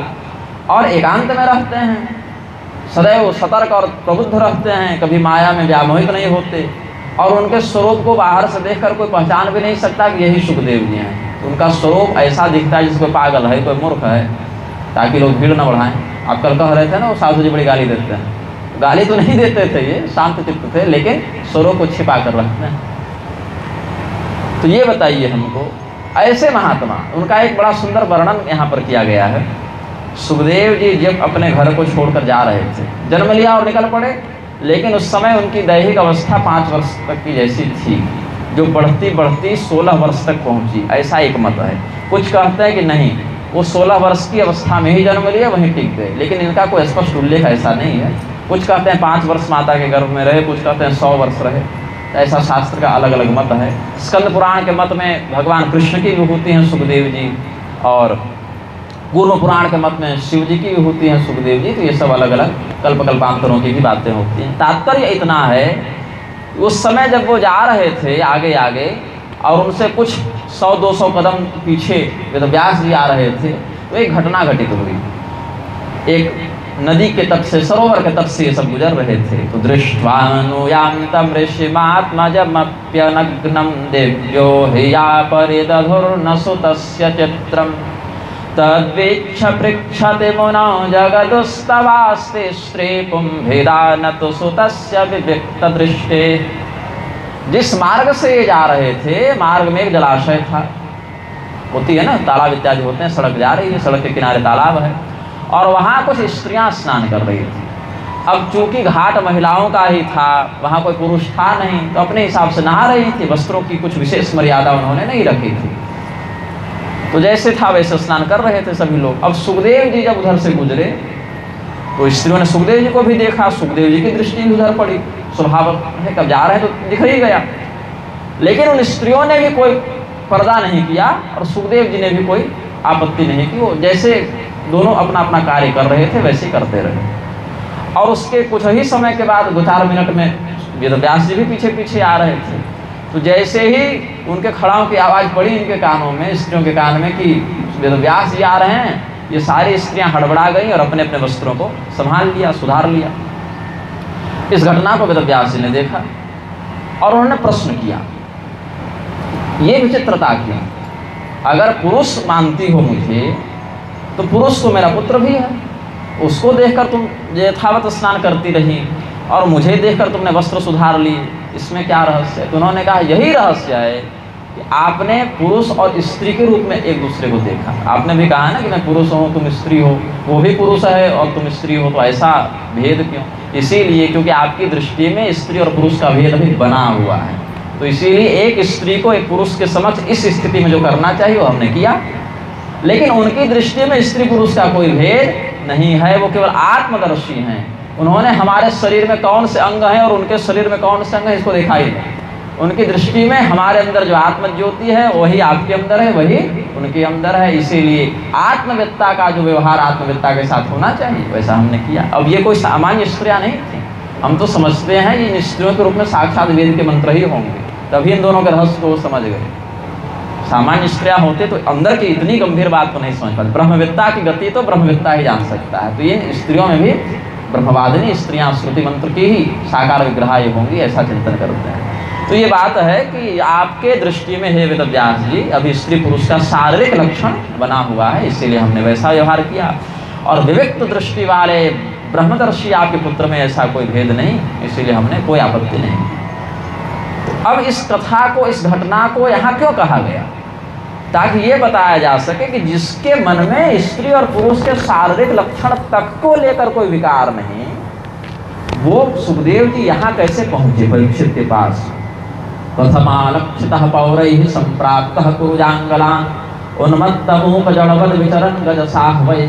हस्तिनापुर में जब ये विचरण कर रहे थे सुखदेव जी महाराज, तो कुरुवंशियों ने अथवा उस हस्तिनापुर में रहने वाले नगर वासियों ने उनको पहचाना कैसे कि सुखदेव जी हैं, क्योंकि मूर्ख के समान, पागल के समान, गूंगे के समान वो रहते हैं। किसी से कोई बात नहीं, कोई स्नान ध्यान नहीं, कोई कपड़ा बदलना नहीं, कोई कंघी करना नहीं, क्योंकि शरीर पर ध्यान ही नहीं है ना।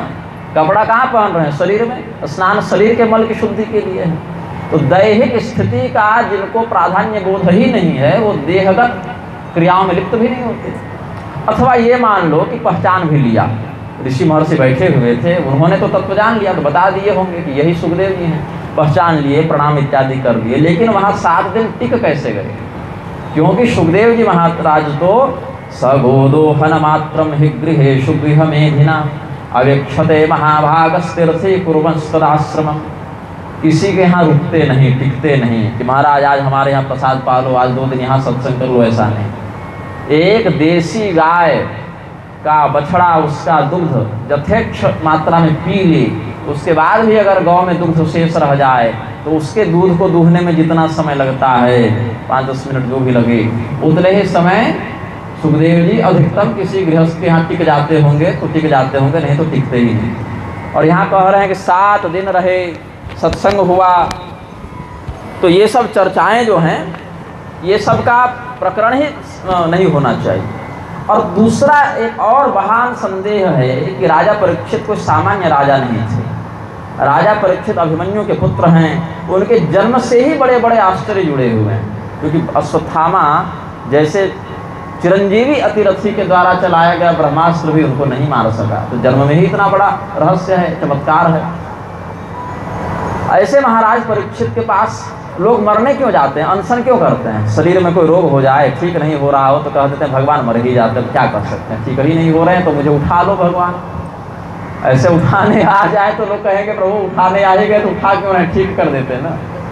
लेकिन आवेश में कह देता है व्यक्ति के प्रभु बड़ा कष्ट है, इससे अच्छा तो हमको मार ही डालते, उठा लेते, एक करुणा से रोता है। अथवा कोई व्यक्ति बहुत बड़ा सेठ हो, व्यापारी हो, धनी हो और अचानक से रातों रात दिवालिया हो जाए तो अवसाद में चला जाता है, डिप्रेशन में चला जाता है कि हम मर जाए।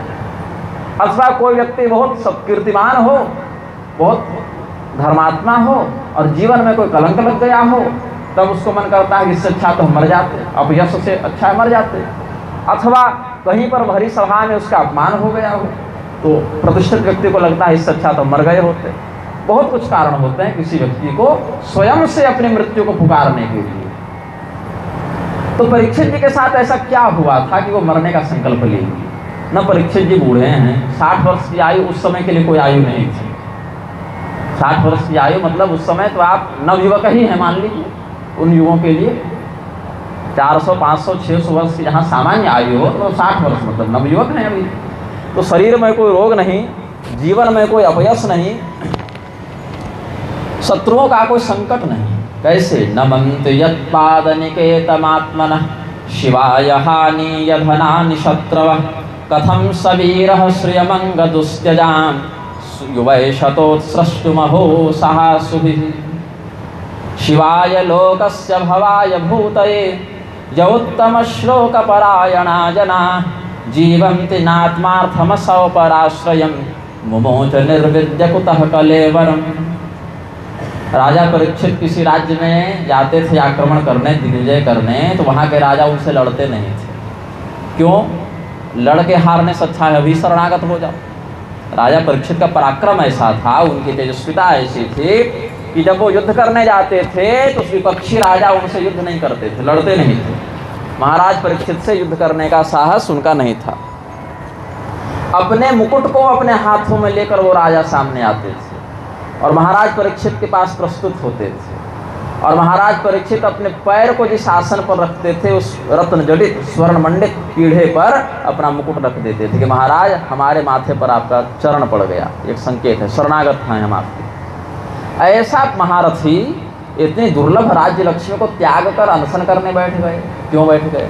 अथवा चलो मान लेते हैं कि उनको इतना वैराग्य प्राप्त हो गया, बोध हो गया कि ये सब नश्वर संसार है, क्या ये राजपाट में रखा है, तो जब तक राज्य का उपभोग करना था किए, बाद में वैराग्य हो गया तो चले गए छोड़कर। लेकिन फिर भी मरना ही क्या जरूरी है भाई? वैराग्य तो ऋषि महर्षियों के पास भी होता है, विरक्त महात्माओं के पास भी वैराग्य होता है, लेकिन मरने का ही संकल्प लेकर थोड़े बैठे हैं। क्यों? संसार को धर्म का मार्ग दिखाने के लिए, भगवान का रहस्य बताने के लिए ऐसे संत महात्मा स्वयं वैराग्यवान होने के बाद भी कम से कम शरीर को तो धारण करते ही हैं, अपने लिए नहीं दूसरे के लिए। शिवाय लोकस्य, हम इस संसार का कल्याण कर सकें, इस पवित्र उद्देश्य से जीवन्ति नात्मार्थमसौ पराश्रय, अपने स्वार्थ के लिए शरीर धारण नहीं करते। जो भगवान विष्णु के शरणागत लोग हैं, जो उत्तम श्लोक परायणा जना, वो भी संसार का हम कल्याण करते रहें, लोगों का मार्गदर्शन करते रहें, इसके लिए कम से कम शरीर को तो धारण करते ही हैं। आवश्यकता नहीं है, लेकिन ये उनकी करुणा है। तो परीक्षित जी को अगर वैराग्य ही हो गया था तो जैसे भीष्म पितामह भी परम ज्ञानी होने के बाद भी जब तक संभव था शरीर को धारण किए ही थे, वैसे ये भी करते, ऐसा भी नहीं किया। अब इसमें क्या रहस्य है ये सब आप हमको बताइए। तत्सर्वं नः समाचक्ष्व पृष्ठो यदि किंचन, जो जो बातें हमने पूछी हैं वो बता दीजिए, और अगर नहीं भी पूछी हो लेकिन ये विषय से जुड़ा हुआ कोई घटनाक्रम हो तो भी हमें बता दीजिए। तो इन्होंने कहा कि पहले तो आपने प्रश्न किया था कि श्रीमद् भागवत लिखा क्यों वेदव्यास जी ने, उतः संचोदितः कृष्ण कृतवान संहितां मुनि। वहाँ से आपके प्रश्न का हम उत्तर देना प्रारंभ करते हैं। सर्वप्रथम बताया कि भगवान ने जब वेदव्यासावतार ग्रहण किया तो समग्र वेदों को समष्टि प्रारूप में देखा कि पूरा वेद जो भी भाग उपलब्ध है हमारे पास, वेद तो अनंत हैं, उसमें अपने तपस्या से ब्रह्मदेव जितना प्राप्त कर पाते हैं वही परंपरा ऋषियों को प्रदान की जाती है। फिर ऋषि महर्षि अपने अपने तपोबल से जिन मंत्रों का दर्शन कर पाते हैं अपने अपने शिष्यों को पढ़ाते हैं। लेकिन उसका कोई विभाजन निश्चित नहीं था कि कौन सा वेद मंत्र कौन सा व्यक्ति कब पढ़ेगा, ये सब एक विभाजन नहीं था। तो भगवान वेदव्यास जी ने देखा कि कलयुग के व्यक्ति तो वेद के अधिकार में बड़ी कम योग्यता रखेंगे। एक तो वेदाधिकार होगा नहीं अधिक लोगों के पास, और जिनके पास होगा उनकी बुद्धि और आयु इतनी कम रहेगी कि संपूर्ण वेद का अध्ययन नहीं कर सकते। तो उन्होंने पूरे वेद मंत्रों को 4 भागों में बांट दिया, ऋग्वेद, यजुर्वेद, सामवेद और अथर्ववेद, और एक एक शिष्य को पढ़ा दिया। उसमें पैल नाम के ऋषि को ऋग्वेद पढ़ाया, तत्र वेद भरः पैलः, और जैमिनी मुनि को सामवेद पढ़ाया, साम को जैमिनी कवि, और वैशंपायन जी को यजुर्वेद पढ़ाया, वैशंपायन एवे को निष्णातो यजुषामित, और सुमंतो मुनि को, जो कैसे हैं सुमंतुर दारुणो मुनि, बड़े क्रोधित थे ये सुमंतु मुनि, जैसे दुर्वासा च्यवन इत्यादि क्रोधित थे, वैसे ये सुमंतु भी बड़े क्रोधित थे।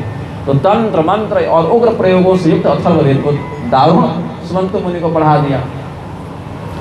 और अन्य जितने पुराण लिखे थे और रामायण इत्यादि भी लिखे हैं, अध्यात्म रामायण ये सब लिखे हैं, महाभारत लिखे हैं, ये सब इतिहास पुराण ये सब विषय जो हैं वो हमारे पिता रोमहर्षण को पढ़ा दिया, ऐसा उग्रश्रवा सूत जी कह रहे हैं। अब इन ऋषियों ने देखा कि हमने तो पूरा ऋग्वेद पढ़ लिया, पूरा यजुर्वेद पढ़ लिया, लेकिन हमारे चेले शायद पूरा न पढ़ पाए, तो अपने शिष्यों को भी उन्होंने उन वेदों के कुछ कुछ अध्याय बांटकर पढ़ा दिए। जैसे मान लीजिए कि हमने 100 अध्याय पढ़ लिए अपने गुरु जी से, अब हमारे चेले 10 हैं, और 10 में से एक भी चेला ऐसा नहीं दिख रहा है जो पूरा 100 अध्याय अभी तुरंत पढ़ ले, तो 10-10 अध्याय 10 चेलों को पढ़ा दिए। तो 1 से 10 तक तुम पढ़ लो, 10 से 20 तक तुम पढ़ लो, 20 से 30 तक तुम पढ़ लो, तो कुल मिला के पूरा ज्ञान सुरक्षित रह गया। और वेद मंत्र ऐसे वर्णित हैं, वो शब्द ब्रह्म का चमत्कार है, तो जिसने 1 से 10 तक पढ़ा, ऐसा नहीं कि बाकी का ज्ञान उसको नहीं है, वो तत्व इसको भी पता है, उसी मंत्र का अर्थ ऐसा निकल जाएगा कि बाकी का रहस्य भी ये जान जाए। इसीलिए अपनी शाखा का अध्ययन करने के बाद भी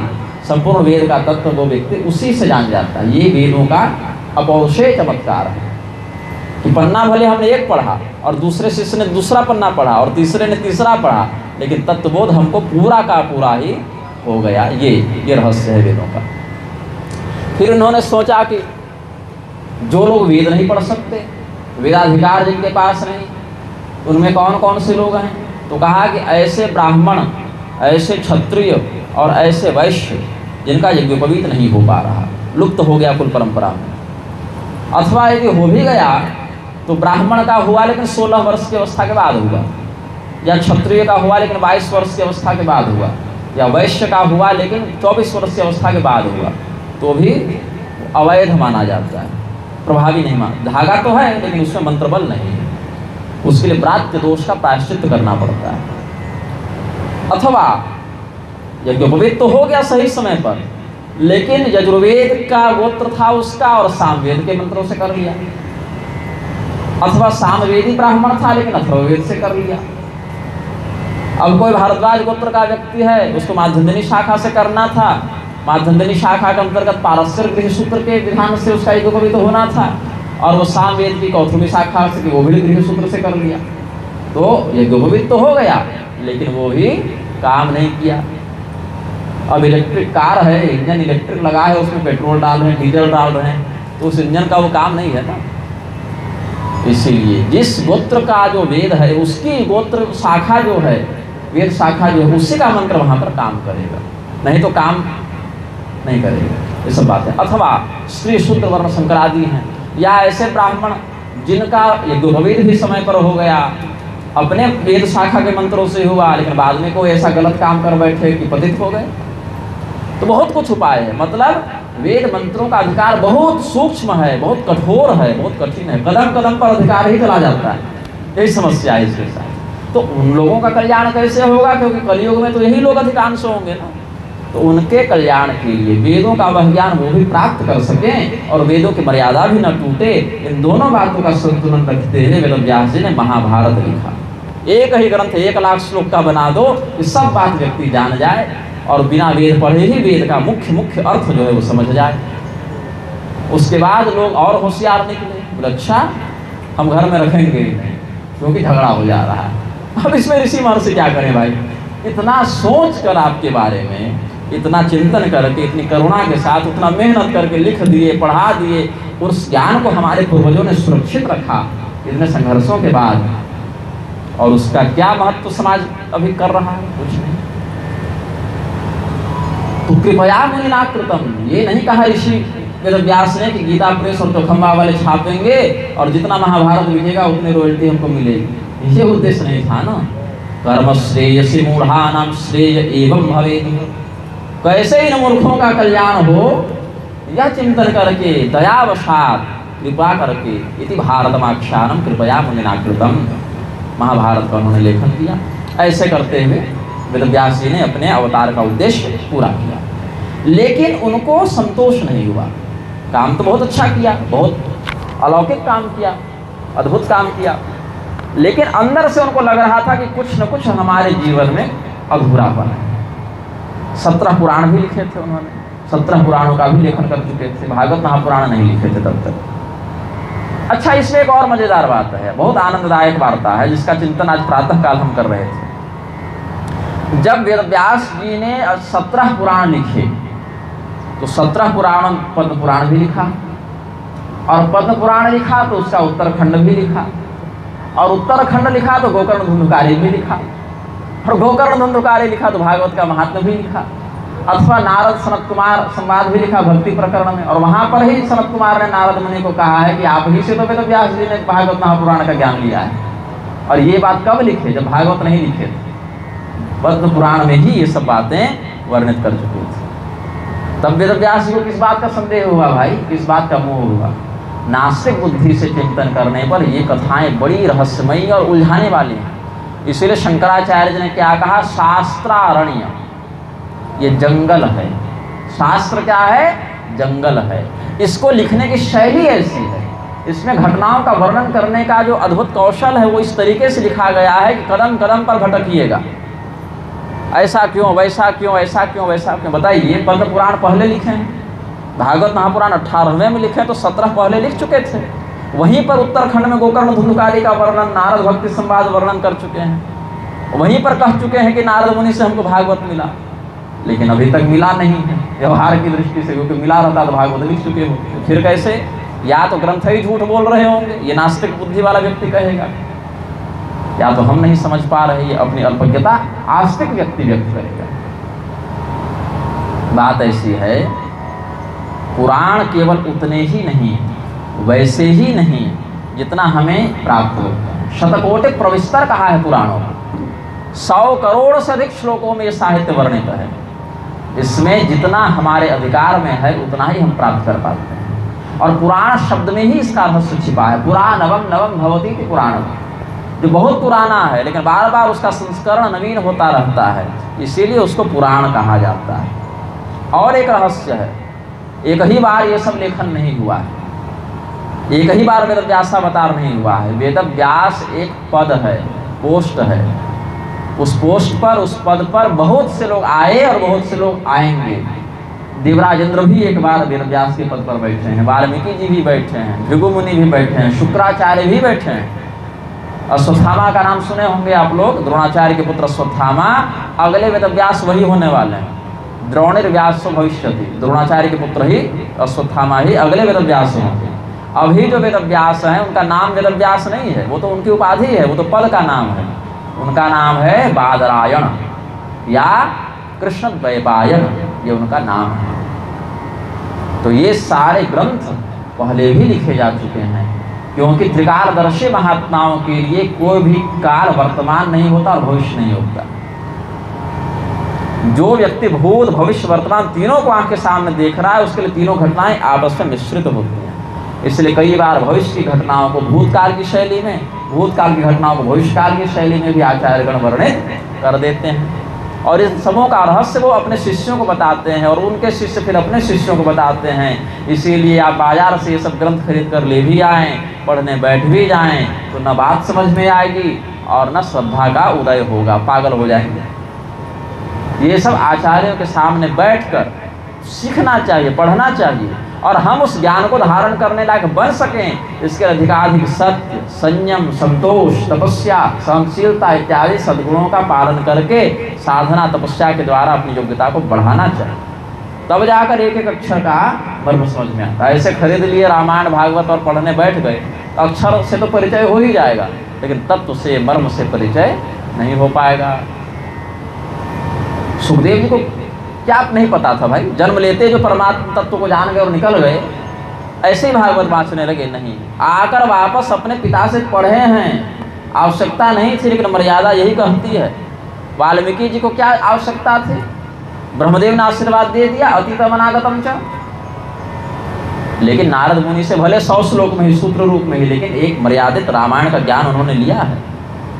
ये मर्यादा होती है शास्त्र की।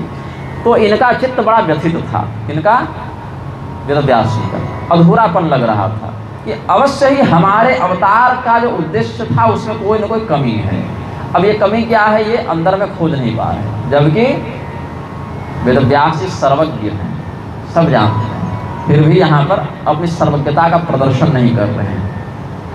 वेदव्यास जी के सामने अचानक अनामंत्रित ही देवर्षि नारद आए हैं, आकाश मार्ग से उतर रहे हैं। अब वेदव्यास जी और देवर्षि नारद में क्या संबंध है, तो कहे देवर्षि नारद भगवान के अवतारों की श्रृंखला में तीसरे हैं। अभी जो अवतारों की गणना बता रहे थे, तो सनत कुमार हुए, फिर वराह अवतार हुआ, फिर नारदा अवतार हुआ, ये सब कहते हैं।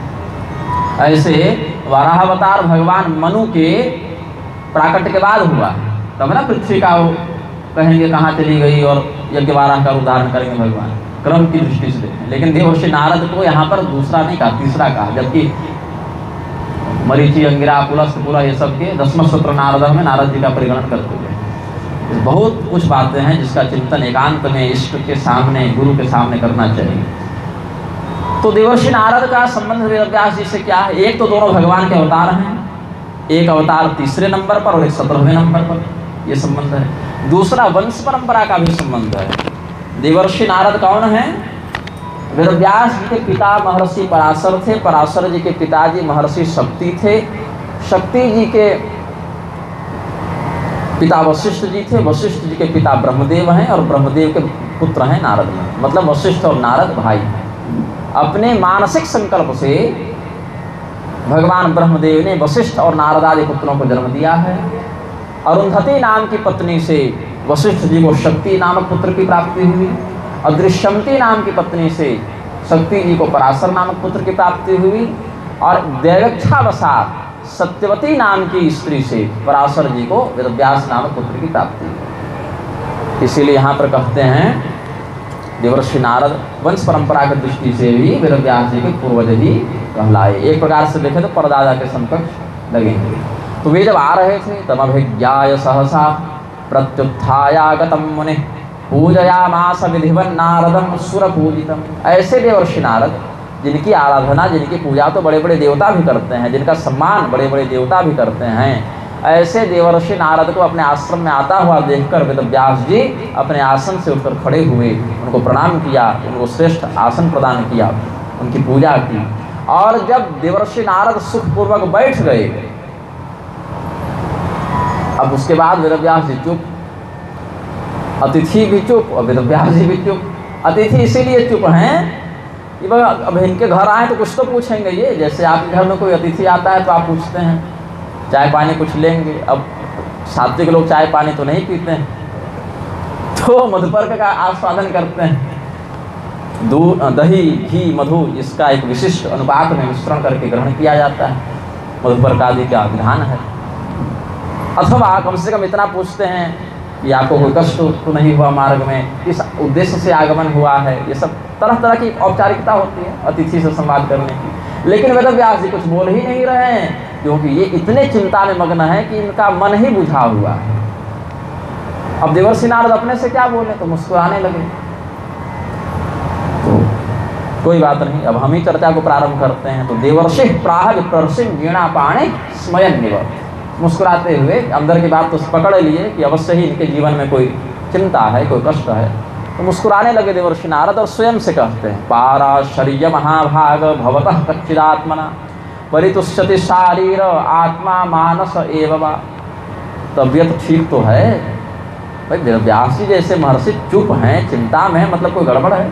तो कहते हैं कि हे पराशर नंदन, हे महान भाग्यवान व्यास जी, आपका शरीर स्वस्थ तो है, अथवा आप तो योगी हैं, चिरंजीवी हैं, तो शरीर में क्या होना है? मलेरिया डेंगू तो हम लोग को होता है, उनको क्या होना है? तो हो सकता है कि आपकी आत्मा में कोई कष्ट हो, देह स्वस्थ है तो आत्म तत्व की दृष्टि से कोई दिक्कत हो, लेकिन आप तो ब्रह्मवेत्ता हैं, तो ब्रह्मज्ञानी की आत्मा को क्या कष्ट है? तो हो सकता है मनोगत कोई कष्ट हो, मन में कोई चिंता हो, क्योंकि आपके द्वारा उस परमात्मा का इतना ध्यान किया गया है, जप किया गया है, चिंतन किया गया है, और ऐसे ऐसे दिव्य महाभारत इत्यादि धर्मशास्त्रों का लेखन किया गया है कि आपका जीवन तो धन्य है। ये जो आप चिंता कर रहे हैं, ये ऐसी चिंता तो मूर्ख लोग करते हैं, जिन्होंने अपना पूरा जीवन भोग विलास में बिता दिया, नष्ट कर दिया, और मरने की घड़ी आ गई तो रो रहे हैं कि मैंने पूरा जीवन बर्बाद कर दिया। अथापि शोचस्यात्मान मकृतार्थ इव प्रभो, प्रभु जी आप तो ऐसे चिंतातुर हैं जैसे आपने अपना जीवन नष्ट कर दिया और कृतार्थ हैं आप। आपकी चिंता का कारण क्या है बताइए, इस पर कोई समाधान निकाला जाएगा। तो वेदव्यास जी कहते हैं हमको अपने नहीं पता चल रहा है कि क्या है कारण, बस मन अच्छा नहीं लग रहा है। आजकल एक कोई नाटककार इत्यादि कहिए हैं ना, कुछ कहते हैं मन अच्छा नहीं लग रहा है, मन अच्छा नहीं लग रहा है। तो इन्होंने यही कहा, अस्त्येव में सर्वमिदं त्वयोक्तम् तथापि नात्मा परितुष्यते तन्मूलमव्यक्तमगाधबोधं पृच्छामहे त्वात्मभवात्मभूतम्। हे देवर्षि नारद, हम ही आपसे पूछते हैं कि मैं चिंतित क्यों? आप हमें बताइए कि हमारी चिंता का कारण क्या है, कष्ट क्या है हमें। आपने जो जो बातें कही सब सही है कि मैं वेदव्यास के पद पर हूँ, मैंने धर्मशास्त्रों का अध्ययन किया है, अध्यापन किया है, लेखन किया है, तपस्या की है, सारी बात सही है, फिर भी मन पीड़ित है, मेरी आत्मा को संतोष नहीं हो रहा है, और उसका क्या कारण है ये व्यक्त भी नहीं हो पा रहा है। मेरी समस्या का मूल कारण ही अज्ञात है। इसीलिए आप ही से हम प्रश्न करते हैं, क्योंकि आप सभी प्राणियों के अंदर की बात जानते हैं, आप तो अंतर्यामी महात्मा हैं। आप बताइए महाराज कि हमारे कष्ट का कारण क्या है? बोले ये तो अजीब बात हो गई। जैसे आप किसी डॉक्टर के पास गए, डॉक्टर ने पूछा क्या तकलीफ है भाई, क्या समस्या है, क्या हो रहा है? डॉक्टर साहब मन अच्छा नहीं लग रहा। कैसा लगता है? तो मन अच्छा नहीं लग रहा। आप ही जांच करके बताओ कि क्या गड़बड़ हो गई है। खून जांच कर लो, मलमूत्र जांच कर लो, बुखार जांच कर लो, कोई इंजेक्शन लगा दो, क्योंकि हमें तो नहीं पता चल रहा, बस कुछ अजीब सा लग रहा है। तो वेदव्यास जी कहे कि आप वैसे ही चिकित्सक हैं, अंदर की बात जानते हैं। तो वेदव्यास जी ने देवर्षि नारद को सूर्यदेव और वायुदेव के समान बताया। सूर्य और वायु का क्या काम है? सूर्यदेव प्रकाश का विस्तार करके अंधकार का विनाश करते हैं, सूर्य का सामान्य कार्य है। और वायुदेव का क्या स्वभाव है कि चेतना को जागृत करते हैं। वायु के अभाव में शरीर तड़पने लगता है, घबराहट होती है, दम फूलता है, श्वास लेने में दिक्कत होती है। तो बाहर में भी वायुदेव सर्वत्र व्याप्त हैं, और हमारे श्वास के माध्यम से या प्राण अपान इत्यादि के माध्यम से भी शरीर के अंदर हैं। तो अंदर बाहर दोनों की बात वायुदेव जानते हैं।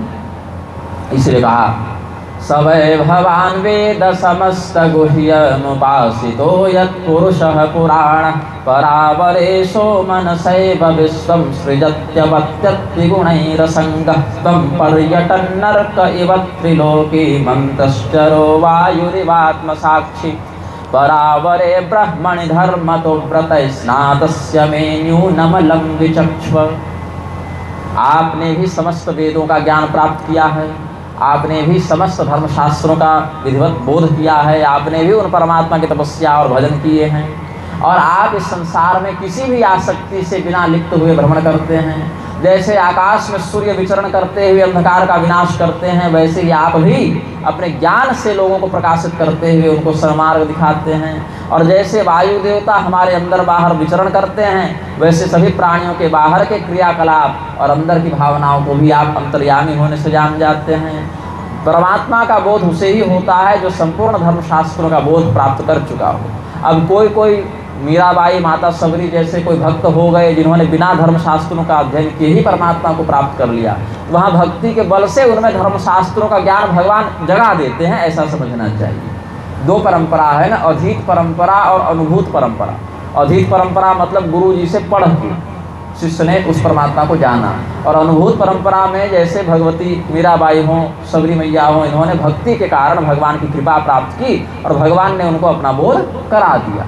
तो अनुभूत परंपरा बड़ी दुर्लभ है और अधीत परंपरा वही मुख्य परंपरा है कि गुरु जी से शिष्य ने पढ़ा है। तो आपको तो दोनों परंपरा सिद्ध है। आपने तो ब्रह्मदेव से ज्ञान भी प्राप्त किया, तो अधीत परंपरा भी आपके पास है और तत्वनिष्ठ भक्त हैं तो अनुभूत भी आपने प्राप्त किया, अनुभूति भी आपके पास है।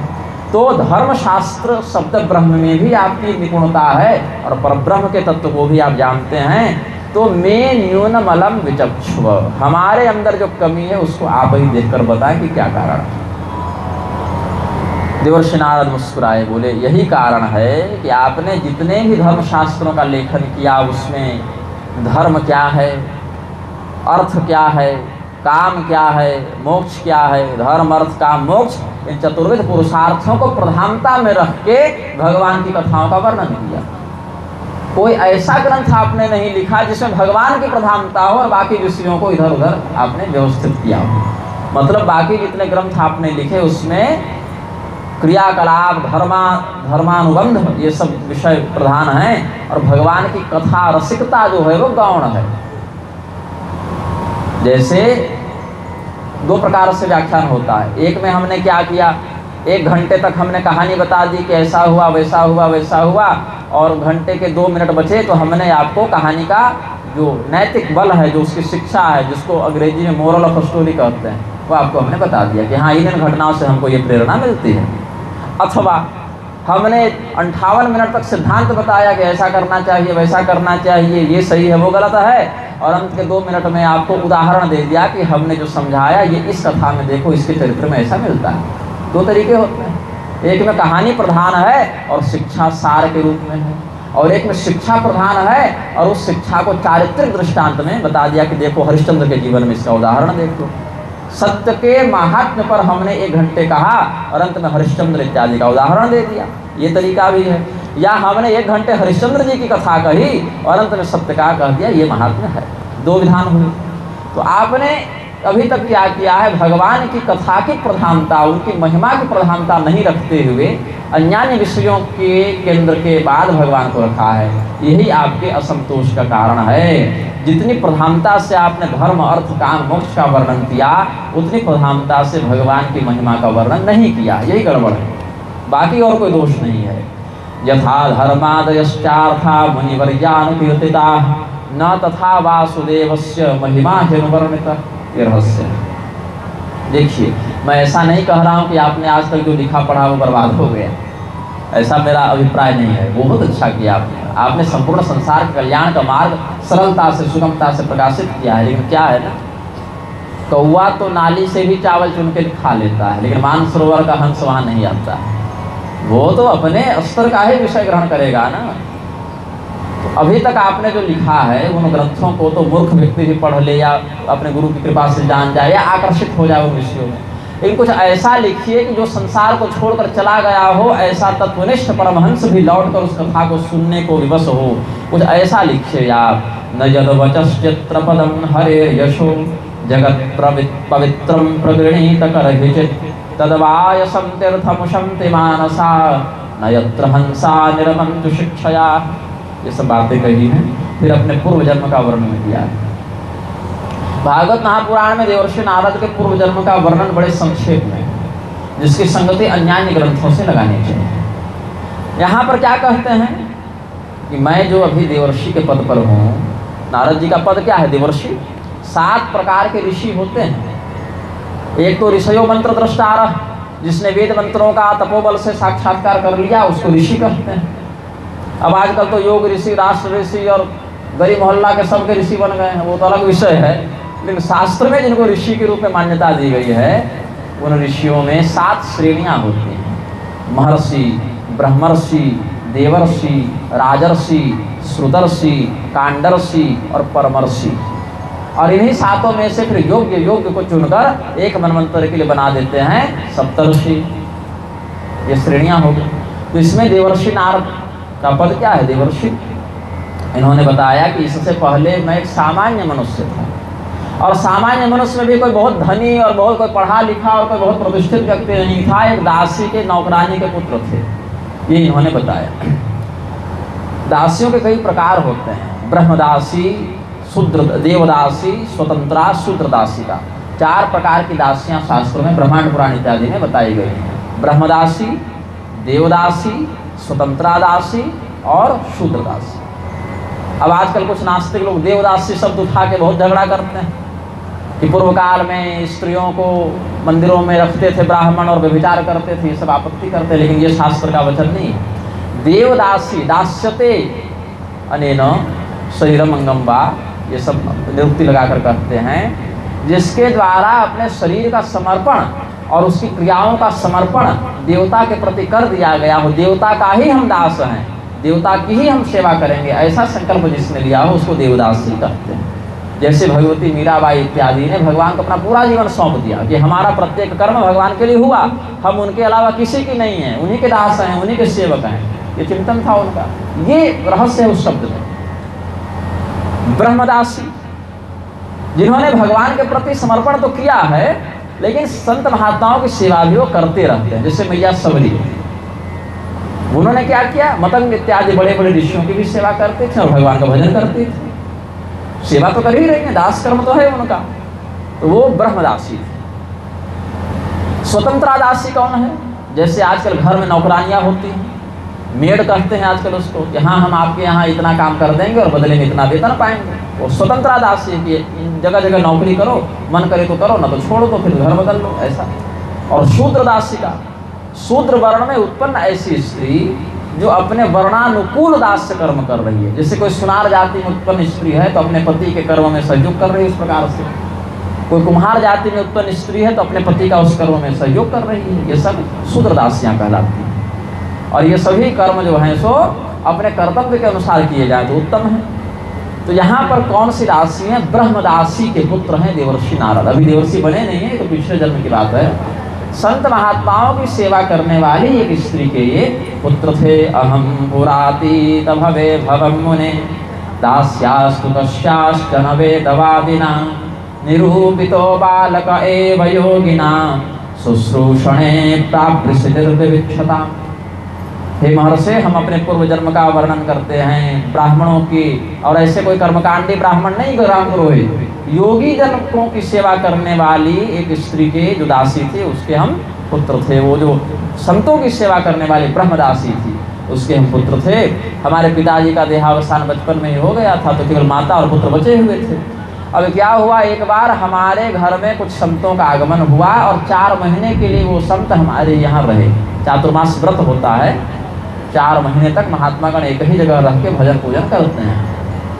इसमें अनिरुद्ध संहिता के अनुसार 3 प्रकार के होते हैं। कुछ लोग आषाढ़ मास के सूर्य संक्रांति से लेकर कार्तिक मास के सूर्य संक्रांति तक करते हैं। कुछ लोग आषाढ़ पूर्णिमा से कार्तिक पूर्णिमा तक करते हैं। कुछ लोग आषाढ़ शुक्ल एकादशी से कार्तिक शुक्ल एकादशी तक करते हैं। तो सौर, चांद्र और वैष्णव, ये 3 मत के चातुर्मास अनिरुद्ध संहिता में बताए गए हैं।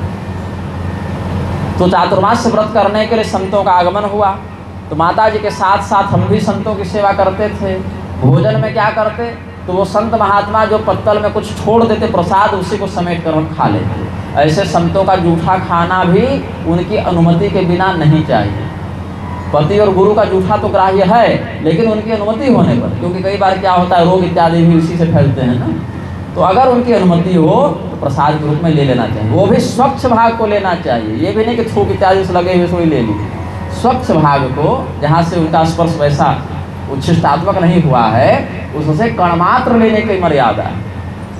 गुरु और पति का जूठा भी ऐसा नहीं कि पूरा वो विकृत करके छोड़ दिए थाली, वैसे नहीं, उसमें से भी स्वच्छ भाग का भी प्रसाद में कणमात्र से और संसर्ग भाग का ही ग्रहण करना चाहिए। तो उन गुरुओं के पैर दबाते, उनकी सेवा करते, उनके भजन पूजन में फूल ला देते, जल ला देते, बर्तन धो देते और उन्हीं का जूठा प्रसाद कुछ पा लेते और उनके अनुमोदन से पाते। ये नहीं कि चोरी छिपे। उच्छिष्ट लेपा अनुमोदित द्विजयी, अनुमोदितो द्विजयी है, उन ब्राह्मणों के द्वारा समर्थित आज्ञा प्राप्त करके हम वो ग्रहण करते थे। और उन संतों ने देखा कि इस गांव में बच्चे तो और भी हैं, 5 साल के ही थे ये उस समय, बच्चे तो और भी हैं और 5 साल के बच्चे देखो वहाँ खेल रहे हैं और ये बच्चा यहाँ पर बैठकर सत्संग कर रहा है। वो बच्चे वहाँ पर अपनी माता से खिलौनों के लिए जिद कर रहे हैं, मिठाई के लिए जिद कर रहे हैं। ये बच्चा यहाँ भगवान की पूजा के लिए फल ला रहा है, फूल ला रहा है, झाड़ू लगा रहा है, पोछा लगा रहा है। तो संत तो किसी के अपने पराये होते नहीं, कोई उनका न मित्र है न कोई शत्रु है। फिर भी अगर किसी व्यक्ति के अंदर भगवान के प्रति प्रेम वो देखते हैं तो कृपा कर देते हैं उस पर। अपनी ओर से तो कोई मित्र शत्रु है नहीं संतों का, लेकिन जिसके मन में भगवान की भक्ति का कुछ अंश वो देखते हैं तो कृपा करके थोड़ा और उपदेश उसको कर देते हैं। तो उन संतों ने उस बालक को भगवान के स्वरूप का कुछ बोध करा दिया, ध्यान का कुछ बोध करा दिया।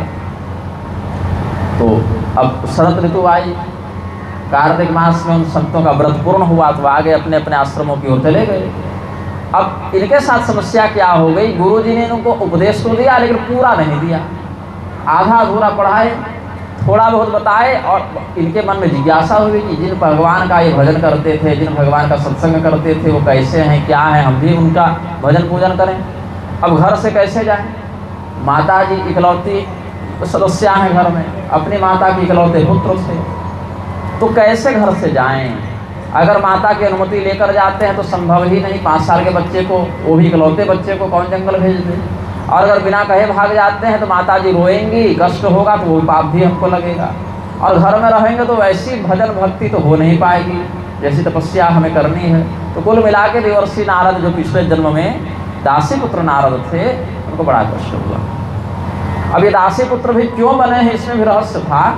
पहले गंधर्व थे, उसके बाद फिर वहाँ से नरद के पुत्र नारद बने, ये सब भी बातें हैं। और नारद पांचरात्र की ज्ञानामृत सार संहिता में भी इसका रहस्य वर्णित है। नारद पांचरात्र की ज्ञानामृत सार संहिता में ब्रह्मदेव से ये लड़ बैठे थे। कृष्ण भगवान की किसी मंत्र दीक्षा को लेकर विवाद हो गया था। तो देवर्षि ने कहा कि तुम बहुत पढ़े लिखे बन रहे हो ना, जाओ पहले दासी का पुत्र बन के आओ। ये सब भी कुछ बातें अन्यान्य ग्रंथों से समझनी चाहिए। ये सब बातें यहाँ तो नहीं हैं, लेकिन दासी पुत्र ही क्यों बने इसमें भी रहस्य है। क्योंकि और भी दासियों के पुत्र थे ना वहाँ पर, तो उनको संतों की कृपा क्यों नहीं मिली? पूर्व जन्म का कोई तो संस्कार होगा इनके साथ जो इनको संतों की संगति मिली। अब देवर्षि नारद अपनी पूर्व जन्म की माता का वर्णन करते हुए कहते हैं कि भगवान की हम पर बड़ी सुंदर कृपा हो गई। क्या हो गई? हमारी माता जी मर गई। अब किसी 5 साल के बच्चे के पिता भी न हो और माता भी मर जाए तो वो तो अनाथ हो गया, कितना बड़ा कष्ट हो गया। लेकिन बोले कष्ट नहीं है ये तो भगवान की कृपा है। माता जी मरी कैसे?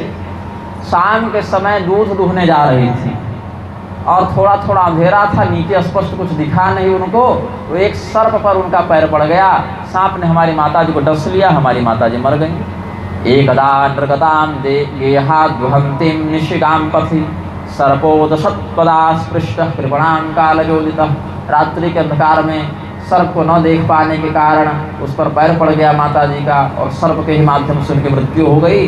तो हमने सोचा कि भगवान हमको इस बंधन से बचा लिए। अनुग्रहम मन्यमानः प्रातिष्ठम दिशम उत्तराम।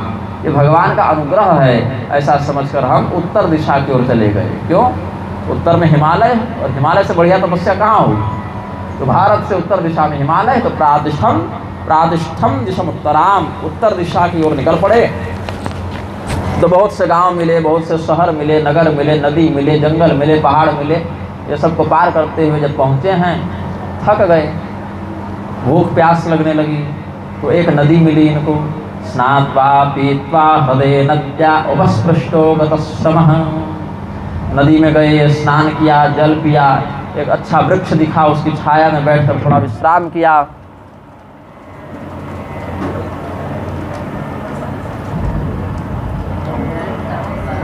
कल वायु देवता अपनी लीला दिखा रहे थे, आज इंद्र देवता के मन मिजाज सही नहीं लग रहे हैं।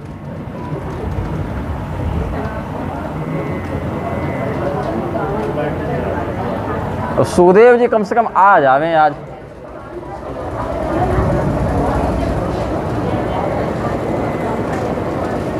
विद्युत व्यवस्था इस राज्य में थोड़ी लगता है ज़्यादा ही प्रभावित है।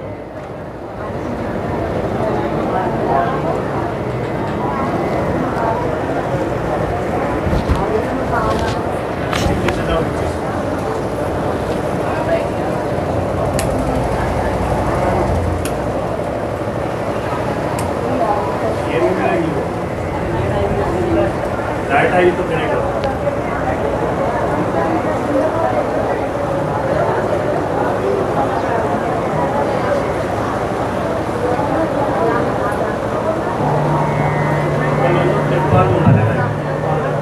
प्रेम से बोलिए आनंद कंद भगवान की जय। देवर्षि नारद के पूर्व जन्म का वर्णन कर रहे हैं। देवर्षि नारद अपने घर से निकलकर तपस्या करने के लिए हिमालय के तटवर्ती वनों में पहुंच गए। एक नदी मिली, स्नान किया, जल पिया, कुछ देर विश्राम किए, फिर सोचे कि हमारे गुरु जी ने जिस प्रकार से भगवान के ध्यान का मार्गदर्शन दिया है अब उसका अभ्यास करना चाहिए। तो जैसा जैसा बताया था गुरु जी ने वैसे ही बड़े प्रेम से, बड़ी विनम्रता से, बड़े सात्विक भाव से भगवान के स्वरूप का चिंतन करने का प्रयास करने लगे। 5 वर्ष के नारद। अब चिंतन करते करते कुछ समय के बाद ऐसी स्थिति बनी कि भगवान का इनको दर्शन हो गया। अपने हृदय में ही इन्होंने भगवान का साक्षात्कार कर लिया तुरंत, कुछ समय में ही। आंखें खोल कर नहीं देखा, अंदर में ही ध्यानावस्था में ही इनको भगवान दिखे। गड़बड़ क्या हो गई कि जितनी शीघ्रता से दिखे उतनी ही शीघ्रता से चले भी गए। जैसे आकाश में बिजली चमके और देखते देखते गायब हो जाए। तो प्रकाश तो बहुत जोरों से होगा, ध्वनि बहुत जोरों से होगी, लेकिन वो प्रकाश और उस ध्वनि का क्या स्थैर्य, कोई स्थिरता तो है नहीं उसमें। तो इन्होंने सोचा कि चलो अब दर्शन तो हो ही गया है, अब इसमें दृढ़ता बनानी है, मतलब चिंगारी जल गई है, अब उसको सुलगाते रहना है। बहुत प्रयास किया, बहुत प्रयास किया, घंटों बैठकर प्रयास किया, लेकिन वो अनुभव इनको दोबारा नहीं हुआ। तो ये रोने लग गए कि हमसे क्या गड़बड़ हो गई, क्या हमसे अपराध हो गया कि भगवान दर्शन नहीं दे रहे। तो रोने लग गए। अब हमको रोता हुआ देखकर भगवान को दया आ गई। तो भगवान प्रकट तो नहीं हुए, लेकिन आकाशवाणी के माध्यम से अपनी बात उन्होंने हमें कह दी। गंभीर शक्ष्णया वाचा शुचः प्रसपयन्निव। जैसे कोई पिता, कोई माता, कोई गुरु अपने पुत्र शिष्यादि को रोता हुआ देखकर सांत्वना देते हुए प्रेम से उसे समझाते हैं, वैसे ही भगवान ने हम पर कृपा की, हमारे कष्ट को दूर करने के लिए समझाया आकाशवाणी से। भगवान कहते हैं असुविधा के लिए खेद है। क्या है? हाँ, हंत कहा भगवान ने, शब्द है हंत। संस्कृत में हंत अव्यय है, क्यों लगता है? खेद व्यक्त करने के अर्थ में। जब अर्जुन ने भगवान को कहा कि प्रभु अपना विश्वरूप दिखा, अब इन्हीं विभूतियों का वर्णन कीजिए कि आप कहाँ कहाँ हैं, तो भगवान ने कहा असुविधा के लिए खेद है। हम तते कथयिष्यामि दिव्या ज्ञात विभूतया। क्यों खेद है? क्योंकि हम अनंत परमात्मा हैं, इसीलिए हम अपनी विभूतियों को गिन गिन कर नहीं बता सकते। हम भी नहीं बता सकते। नास्त्यम तो विस्तर समय, भाई कुछ सीमित वस्तु हो तो वर्णन करें ना, कहाँ से प्रारंभ करें, कहाँ समापन करें। तो इस सेवा के लिए क्षमा प्रार्थी। भगवान ने भी यहाँ हंत कहा। हंतास्मिन् जन्मनि भवान मां द्रष्टुमिहार्हति अविपक्व कषायाणां दुर्दर्शोऽहं कुयोगिनां। आप अभी हमारे ध्यान का जो प्रयास कर रहे हैं, इससे तुरंत वह परिणाम प्राप्त नहीं होगा जिसकी आप अभी आशा रख रहे हैं। बड़ी खेद का विषय है कि आपकी बुद्धि निर्मल तो है, लेकिन अभी परिपक्व नहीं हुई है। और आधकचरे योगियों को हमारा दर्शन नहीं होता। आपका योग जो है अभी पुष्ट नहीं हुआ है, अभी आपकी बुद्धि अपरिपक्व है। अभी आप सच्चे वाले योगी नहीं हैं, कच्चे वाले योगी। और कच्चा योगी हो और सच्चा योगी हो, अंतर है ना। तो कच्चे योगियों को हमारा दर्शन दुर्लभ है बालक। तो इस जन्म में अब तुम हमारा दर्शन नहीं कर सकते। सोचिए, ये नहीं कि 2-4 वर्ष साधना करो, थोड़ा तगड़े बन जाओ तब कर लेना। भगवान ने तो पूरे जन्म के लिए ही कहा दिया कि अब मिलने से रहे। तो प्रभु तो ये कैसे मिले? तो जितने समय तक तुमने अपने गुरु जी की सेवा की और जितना बोध गुरु जी ने तुमको कराया, उतने का जो बनता था सो हमने जोड़ कर दे दिया। वो 1-2 सेकंड जो तुम्हारा साक्षात्कार हुआ उतना बनता था, उतना हमने दे दिया। लेकिन अब तुम पूरे जीवन भर भी लगे रहोगे, अब नहीं मिल पाएगा। प्रेम से बोलिए आनंद कंद भगवान की। अब लग रहा है आज आगे की कथा भी नहीं मिल पाएगी क्या? वो क्या रोक लेगा वर्षा के जल को?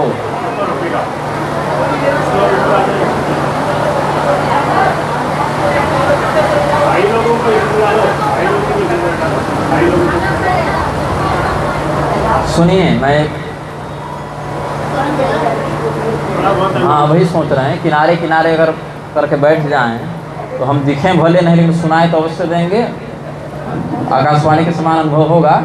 कुछ बताया जा रहा है, रुक गए? चलिए ठीक है।